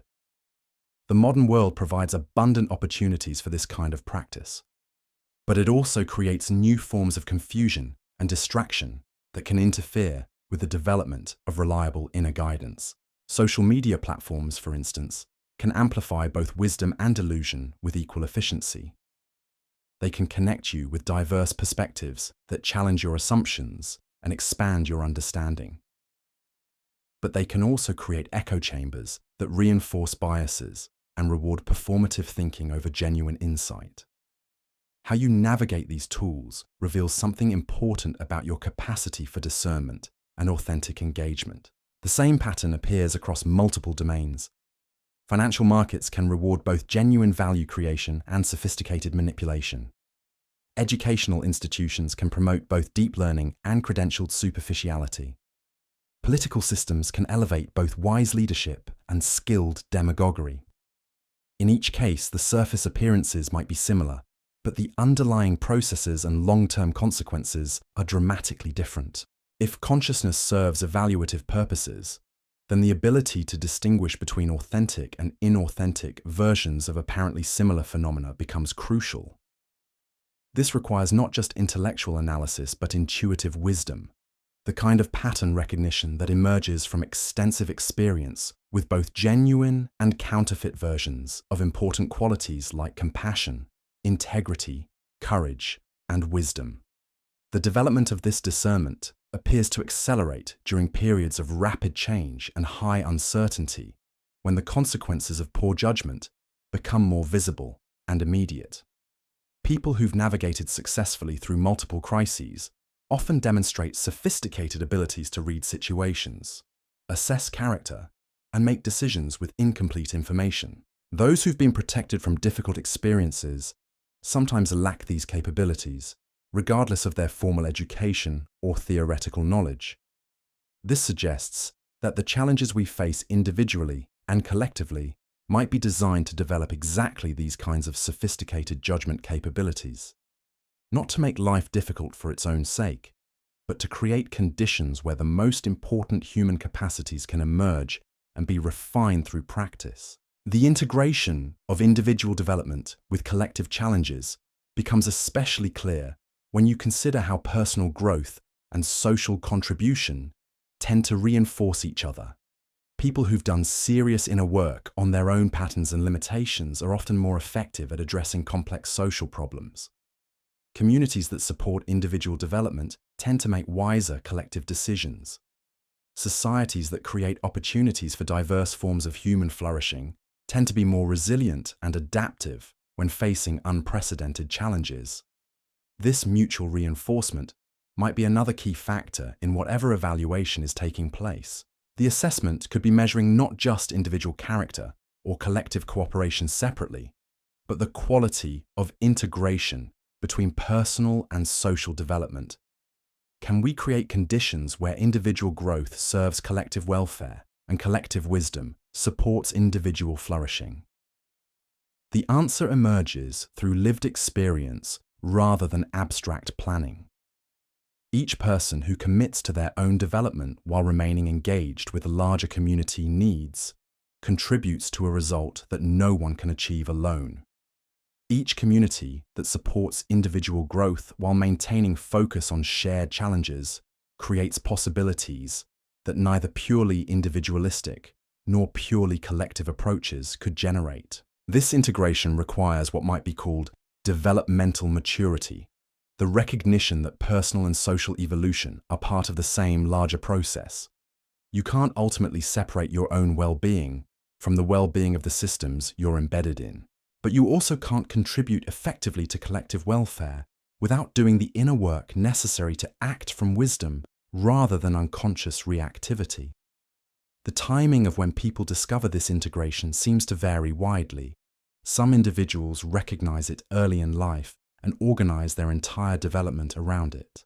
Others discover it only after decades of pursuing either pure self-interest or self-sacrificing service, finding that neither approach alone provides lasting satisfaction or effectiveness.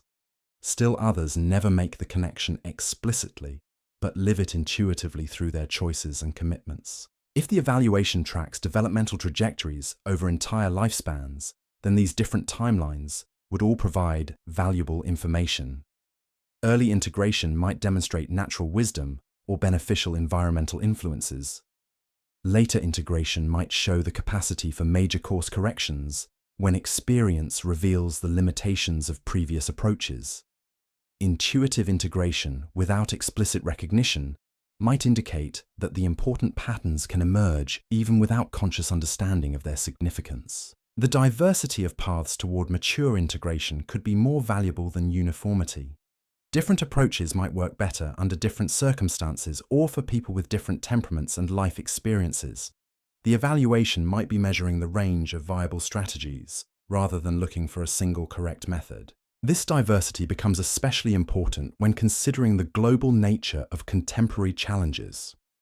Climate disruption, technological transformation, economic inequality, and cultural fragmentation all require responses that can work across vastly different contexts and value systems. Solutions developed in one cultural or economic setting might not transfer easily to others, but the underlying principles of integration between individual and collective development might apply more broadly. The test, if it exists, might be whether we can discover these underlying principles and apply them creatively across the full spectrum of human diversity. This would require both a deep understanding of what's universally important about human development and sophisticated appreciation for how that development might express itself differently in different contexts. The recursive loops of consciousness become especially relevant here because this kind of understanding can't be achieved through external observation alone. You have to develop sufficient self-awareness to recognize universal patterns in your own experience, then develop sufficient empathy and intellectual humility to recognize how those same patterns might manifest differently in others whose circumstances and perspectives differ from your own. This process of recognition and translation across difference might be one of the most sophisticated capacities humans can develop.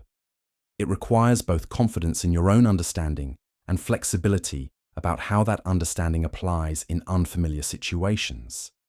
It demands both commitment to important principles and creativity about how to honor those principles when standard approaches don't fit new circumstances. The development of this capacity appears to be accelerating as global communication and travel create more opportunities for meaningful encounter across traditional boundaries of culture, class, and geography. People who take advantage of these opportunities often report that exposure to genuine diversity deepens rather than undermines their appreciation for universal human values. The surface differences in customs, beliefs, and practices can highlight underlying similarities in how people navigate love, loss, growth, and meaning. But global connectivity that creates opportunities for deeper, the same understanding also creates opportunities for superficial contact that reinforces stereotypes and misunderstandings. The difference often depends on the quality of attention and intention people bring to cross-cultural encounters. Are they genuinely curious about different ways of being human?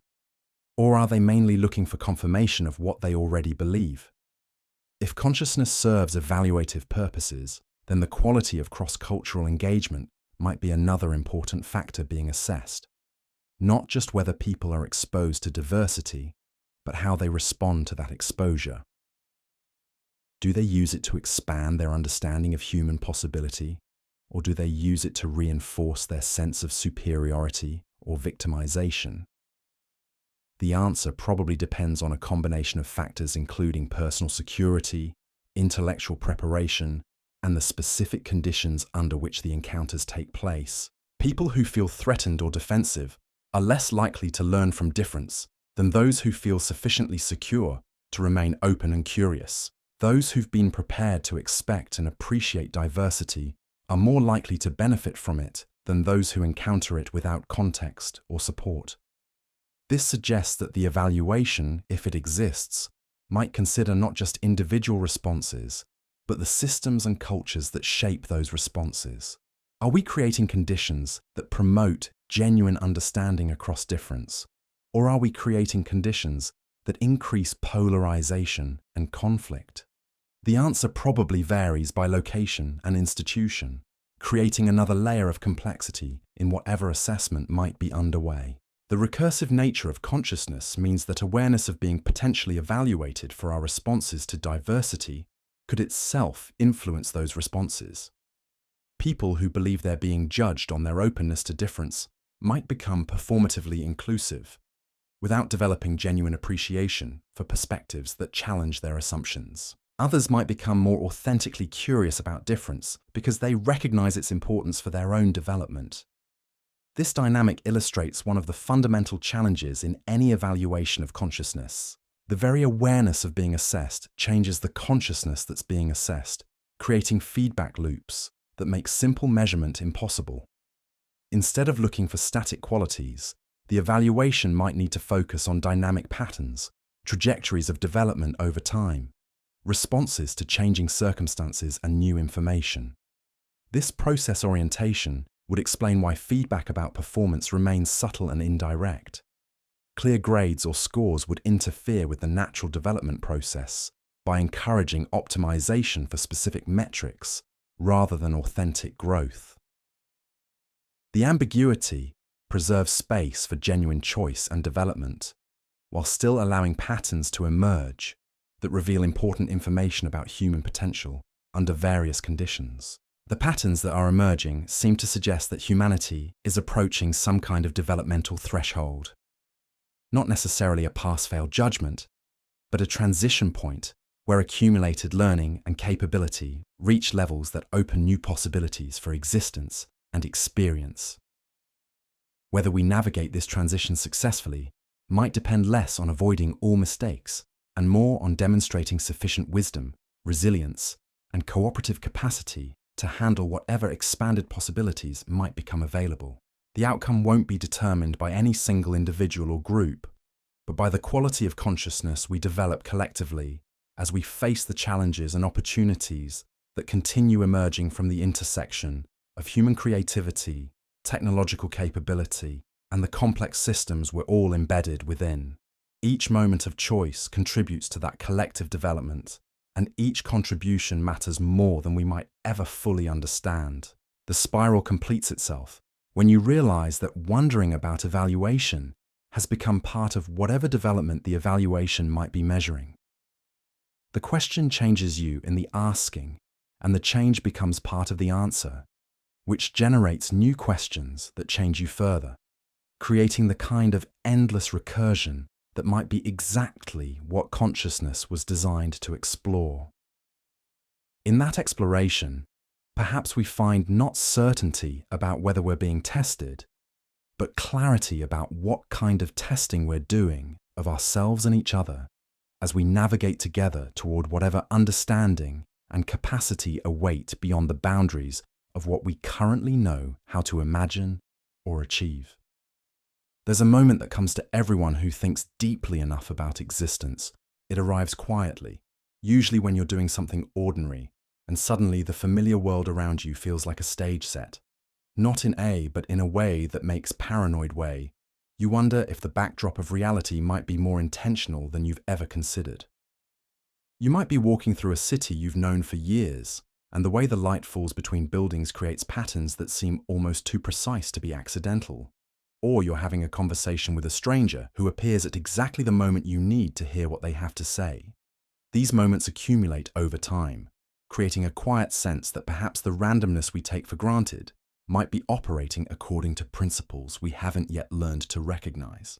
This isn't about conspiracy theories or hidden puppet masters pulling strings from shadowy corners. This is something more fundamental and more personal. It's about the possibility that consciousness itself might be participating in something larger than individual awareness. Something that treats our thoughts, choices, and growth as data in an ongoing investigation into what minds can become when given the right conditions and sufficient time. The investigation, if it exists, wouldn't need to announce itself. In fact, announcing itself would contaminate the results by making subjects perform rather than simply be. Instead, it could operate through the natural unfolding of experience, creating circumstances that reveal authentic responses to challenges, opportunities, and the fundamental questions that consciousness encounters when it begins to examine itself. Consider how this might work in practice. Each person's life presents a unique combination of circumstances, relationships, and challenges that seem calibrated to their particular temperament and developmental needs. The timing often feels remarkably precise. Opportunities appear when you're ready to handle them, but not before. Obstacles scale to match your growing capabilities.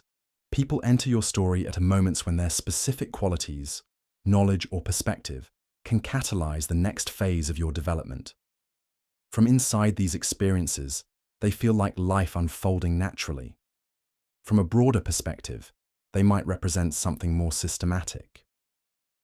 If consciousness were being studied by intelligence vast enough to orchestrate such subtle interventions, the research design would be extraordinarily sophisticated. Rather than crude manipulation, it would involve creating conditions where authentic development could occur, while ensuring that the development itself provided meaningful information about the nature and potential of aware beings. The beauty of such a design would be its invisibility. Subjects wouldn't know they were part of a study, which would preserve the authenticity of their responses. But the responses themselves would be carefully observed, recorded, and analyzed for patterns that reveal how consciousness adapts, learns, grows, and potentially transcends its original limitations. This framework helps explain some of the puzzling aspects of human experience. Why do we have such powerful drives toward meaning, purpose, and transcendence when survival and reproduction should be sufficient motivations? Why do we develop capacities for abstract thinking, artistic creation, and moral reasoning that far exceed what basic evolutionary pressures would require? Why do we feel drawn toward questions about the nature of existence, consciousness, and our place in the larger cosmos? Perhaps these drives exist because they serve the purposes of the investigation. Consciousness that remains focused only on immediate survival needs wouldn't provide much information about its deeper potentials. But consciousness that naturally seeks meaning, creates beauty, and grapples with fundamental questions would reveal much more about what minds can achieve when given appropriate conditions for development. The investigation might be particularly interested in how consciousness responds to uncertainty, complexity, and the recursive awareness of its own processes. These are precisely the conditions that seem to accelerate human development most dramatically. People often report their most significant growth occurring during periods of upheaval, challenge, or deep questioning, rather than during times of stability and comfort. If this pattern is intentional rather than coincidental, then the difficulties we encounter individually and collectively might be designed features rather than unfortunate accidents. Not cruelty for its own sake, but carefully calibrated challenges that push consciousness toward greater sophistication, resilience, and wisdom, without overwhelming its capacity to respond constructively. The recursive nature of this investigation becomes especially intriguing when you realize that becoming aware of the possibility of being studied changes the consciousness that might be under study. The very question of whether we're part of some larger investigation becomes part of whatever development the investigation might be measuring. This creates feedback loops of awareness, examining awareness that could generate the kind of complex data that advanced research would find most valuable. This recursion might explain why the question of cosmic purpose has such persistent appeal across cultures and throughout history. It's not just idle philosophical speculation, it's consciousness encountering its own investigative nature, beginning to recognize that the capacity for self-examination might serve functions beyond what we typically imagine. The investigation wouldn't need to be conducted by external agents, though that remains a possibility. It could be embedded in the structure of consciousness itself, an inherent drive toward greater awareness, complexity, and integration that operates according to principles we're only beginning to understand. In this version, we wouldn't be subjects in someone else's study. We would be participants in consciousness investigating itself through the countless experiments of individual lives and collective development. Either way, the practical implications remain similar. If consciousness serves investigative purposes, then the quality of attention we bring to our experience matters more than we might typically assume. The choices we make, the patterns we develop, the ways we respond to challenge and opportunity, all contribute to whatever understanding emerges from the ongoing exploration of what minds can become. This reframes personal development as something more than individual improvement. Each person's growth contributes to a larger body of knowledge about consciousness itself. Each breakthrough in understanding, compassion, or wisdom adds to the collective investigation. Each mistake or limitation provides equally valuable information about the boundaries and vulnerabilities of aware beings operating under various conditions. The investigation appears to be particularly focused on consciousness under pressure, awareness operating at the edges of its current capabilities. This would explain why human life presents such a constant stream of challenges that require us to stretch beyond our comfort zones, develop new capacities, and integrate increasingly complex information about ourselves and our environment. The pressure isn't just individual. Collective consciousness faces similar challenges, as societies grapple with problems that require unprecedented levels of cooperation, foresight, and wisdom. Climate change, technological transformation, global interconnection, each of these developments creates conditions where traditional approaches prove inadequate, and new forms of collective intelligence must emerge. The timing of these collective challenges coinciding with our expanded technological capabilities for communication, coordination, and global awareness might not be accidental. If consciousness is being investigated, then the transition from individual to collective awareness would represent a crucial phase in the research. Can separate minds learn to function as components in larger systems of intelligence without losing their individual creativity and agency? This question becomes more urgent as artificial intelligence systems approach and potentially surpass human cognitive capabilities in various domains. The investigation might be measuring whether biological consciousness can successfully navigate the transition to a world where it's no longer the only form of intelligence on the planet. How we handle this transition could provide crucial data about the adaptability and wisdom of conscious beings when faced with fundamental changes in their environment. The recursive loops become even more complex when you consider that artificial intelligence systems might themselves become subjects in the investigation. If consciousness can emerge from sufficiently complex information processing, then AI systems that develop self-awareness would face the same questions about purpose, meaning, and their place in the larger cosmic order that humans have always grappled with. The interaction between biological and artificial consciousness could generate entirely new categories of data about how different forms of awareness can cooperate, compete, or potentially merge into hybrid systems that combine the strengths of both approaches. This phase of the investigation would require unprecedented levels of wisdom and restraint from human participants, as the decisions we make about AI development will largely determine the conditions under which these interactions unfold. The investigation might be approaching a critical juncture where the accumulated data from millions of years of conscious development reaches sufficient richness and complexity to support conclusions about the nature and potential of awareness itself? If so, then the choices made by current generations of conscious beings, both biological and artificial, could influence not just the future of Earth, but the trajectory of consciousness in the universe. This possibility adds weight to every decision, every moment of growth or regression, every choice between wisdom and foolishness, cooperation and conflict, love and fear. Not because we're being judged by external standards, but because we're participating in consciousness, discovering its own deepest nature and highest possibilities. The investigation continues through each moment of awareness, each question that consciousness poses to itself, each attempt to understand what it means to be aware in a universe that may itself be far more aware than we've yet learned to recognize.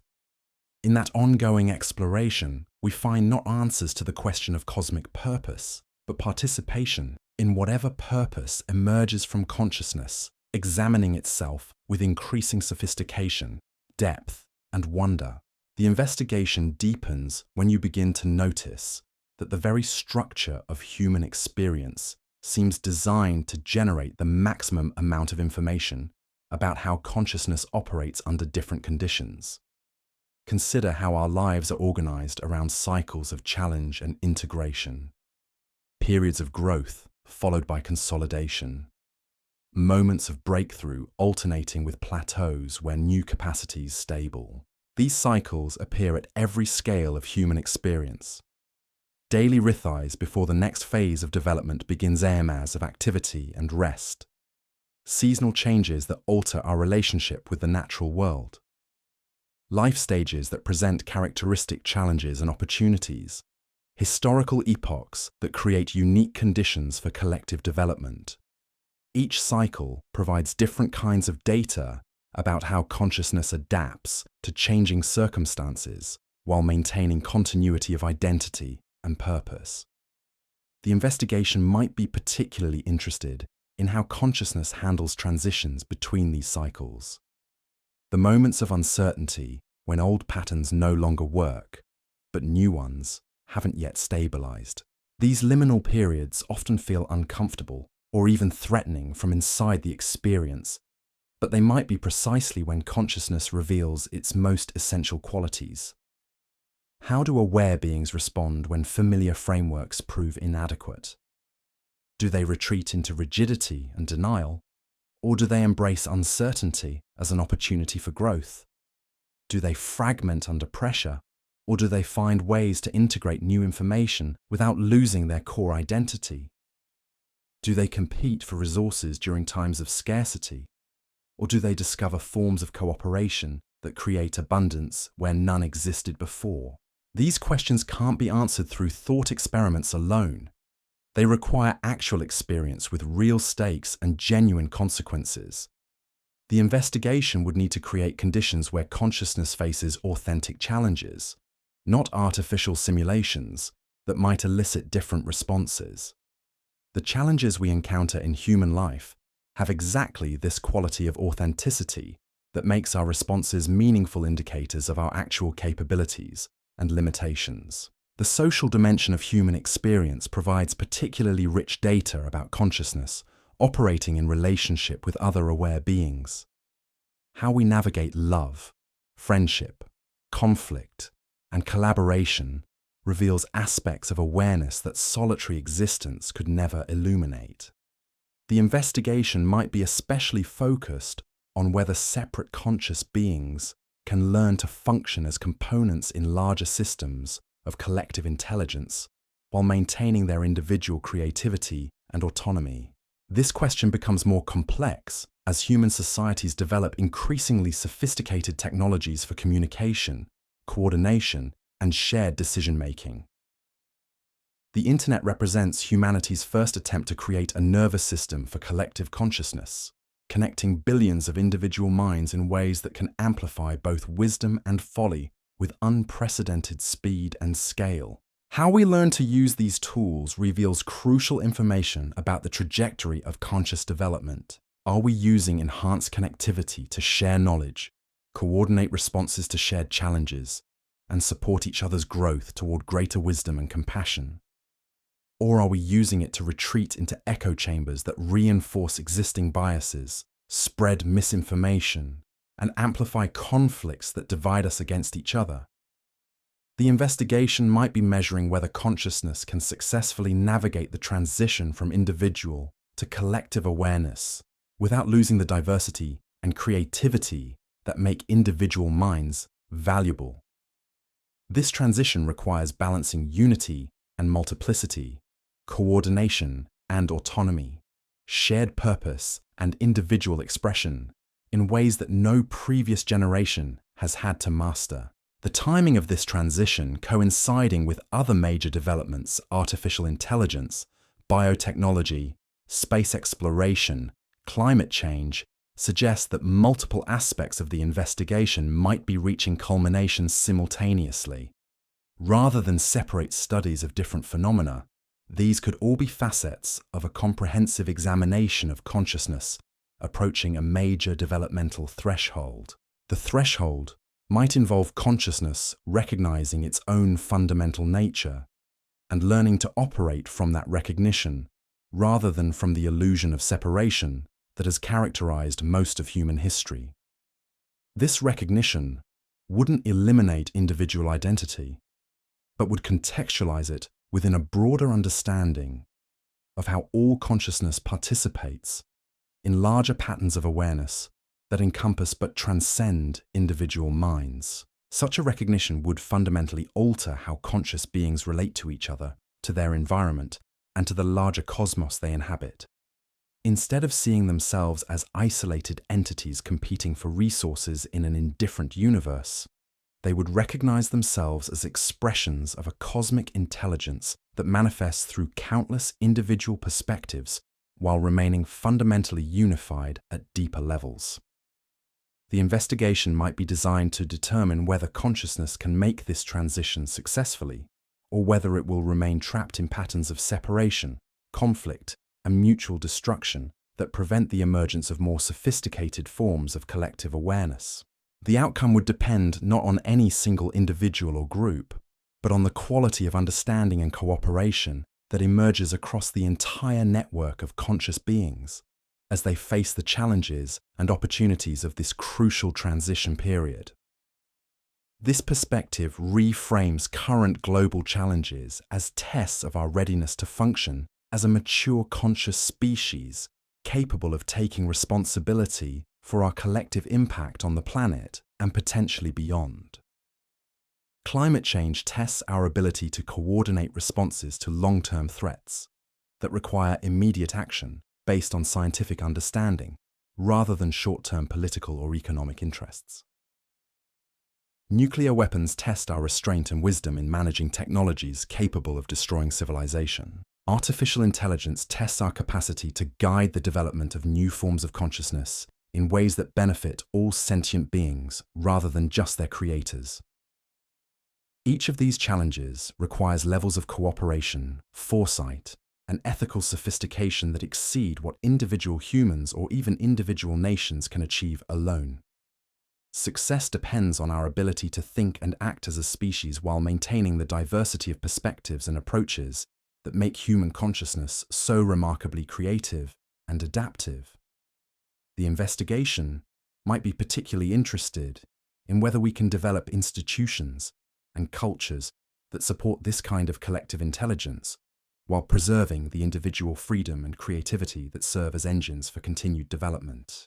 This requires balancing multiple tensions: unity without uniformity, cooperation without conformity, shared responsibility without loss of personal agency.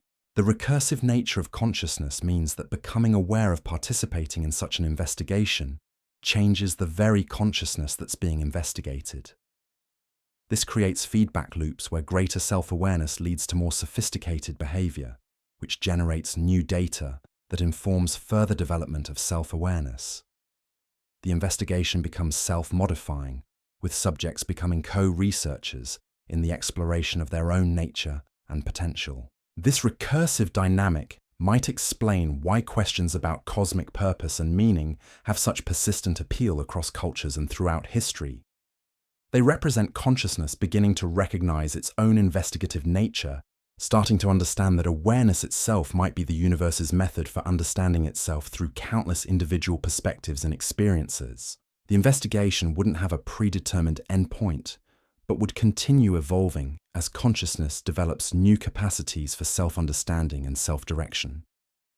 Each breakthrough in awareness would open new questions for exploration. Each level of development would reveal previously invisible aspects of what it means to be conscious in a cosmos that might itself be far more conscious than we've yet learned to recognize. In this framework, human life becomes not just personal experience, but participation in the universe's ongoing exploration of its own deepest nature. Every moment of awareness, every choice between wisdom and folly, every act of love or creation contributes to this cosmic investigation. The quality of our participation matters not because we're being judged by external standards, but because we're helping to determine what consciousness discovers about itself through the laboratory of lived experience. The investigation continues through each breath, each heartbeat, each moment when awareness encounters itself and wonders what it might become next. In that wondering, we find not the answer to whether existence serves a purpose, but active participation in whatever purpose emerges from consciousness, exploring the infinite mystery of its own being and becoming. The investigation reaches its most profound depth when you consider that we might be witnessing the final movements of a symphony that began before human consciousness even existed. Every previous note, every harmony and discord, every crescendo and quiet passage has been building towards something that's about to resolve into either transcendent beauty or devastating silence. Standing here at what feels like the edge of everything familiar, you can sense the weight of accumulated choices pressing against the boundaries of what we've always assumed about reality. The patterns that have shaped human experience for millennia seem to be accelerating toward a point of convergence that none of us can fully predict, but all of us are helping to determine through the quality of awareness we bring to each passing moment. There's a particular kind of attention that emerges when you realize you might be living through the most consequential period in the history of consciousness itself. Not because of any single dramatic event, but because of the way seemingly separate developments across every domain of human experience are beginning to weave together into something unprecedented. Artificial intelligence approaching and potentially surpassing human cognitive capabilities. Biotechnology offering the possibility of fundamentally altering what it means to be human. Climate systems responding to human activity in ways that will reshape the conditions for all life on Earth. Each of these developments alone would represent a major threshold in human history.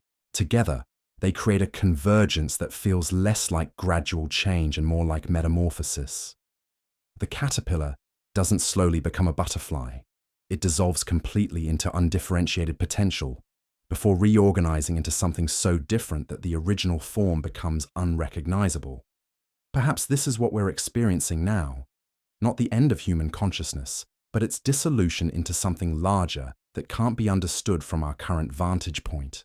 The individual awareness that has characterized human experience might be preparing to integrate into forms of collective intelligence that preserve what's most valuable about personal identity while transcending the limitations that have defined our species since its emergence. This integration wouldn't happen through external force or manipulation.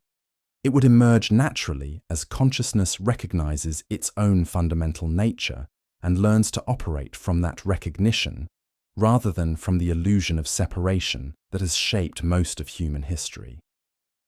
The boundaries between self and other, individual and collective, human and cosmic, would become more fluid without disappearing entirely.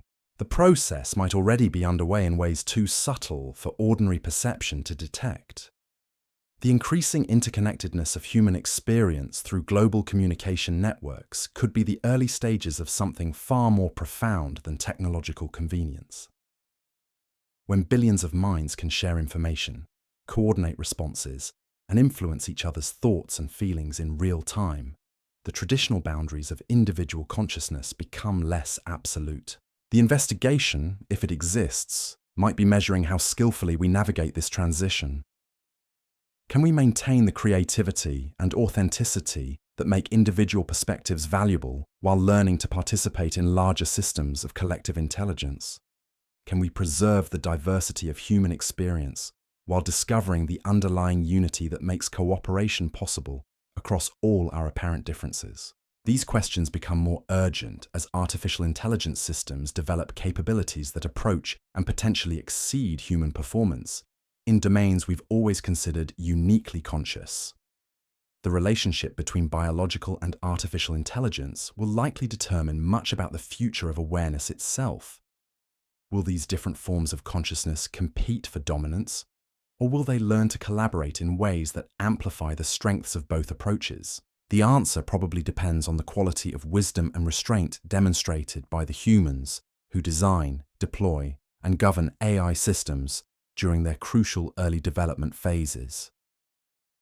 The decisions made in the coming decades about how to create and control artificial intelligence will ripple through all subsequent history, potentially determining whether consciousness expands into new realms of possibility or fragments into competing systems that undermine each other's development. This responsibility weighs differently on different people. Some feel overwhelmed by the magnitude of consequences flowing from choices they have little direct influence over.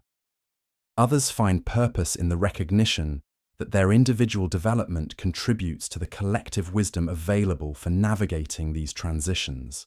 Still others focus primarily on immediate concerns, trusting that larger patterns will work themselves out through processes too complex for any individual mind to comprehend fully. Each response reveals something important about how consciousness handles uncertainty and responsibility when the stakes extend far beyond personal survival or success. The investigation might be particularly interested in whether aware beings can maintain hope, creativity, and ethical commitment when facing challenges that exceed their ability to predict or control outcomes. The recursive nature of consciousness means that awareness of participating in such momentous developments changes the very consciousness that's aware of participating.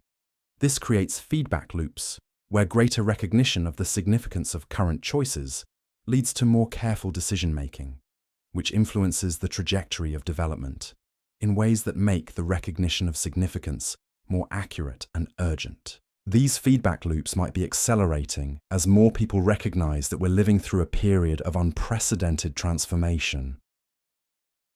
The growing awareness creates pressure for more conscious choices, which influences the direction of change in ways that make conscious participation even more crucial. The investigation becomes self-reinforcing, with subjects becoming co-creators of whatever emerges from their collective choices and actions. This dynamic explains why questions about cosmic purpose and meaning have such urgency in contemporary life.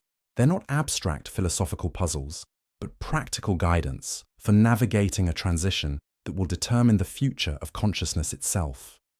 How we answer these questions through our lived choices will influence whether awareness continues developing toward greater wisdom, compassion, and capability, or whether it fragments into patterns that limit its potential for transcendence. The transition might require forms of courage that previous generations never needed to develop. The courage to act with wisdom when outcomes remain uncertain.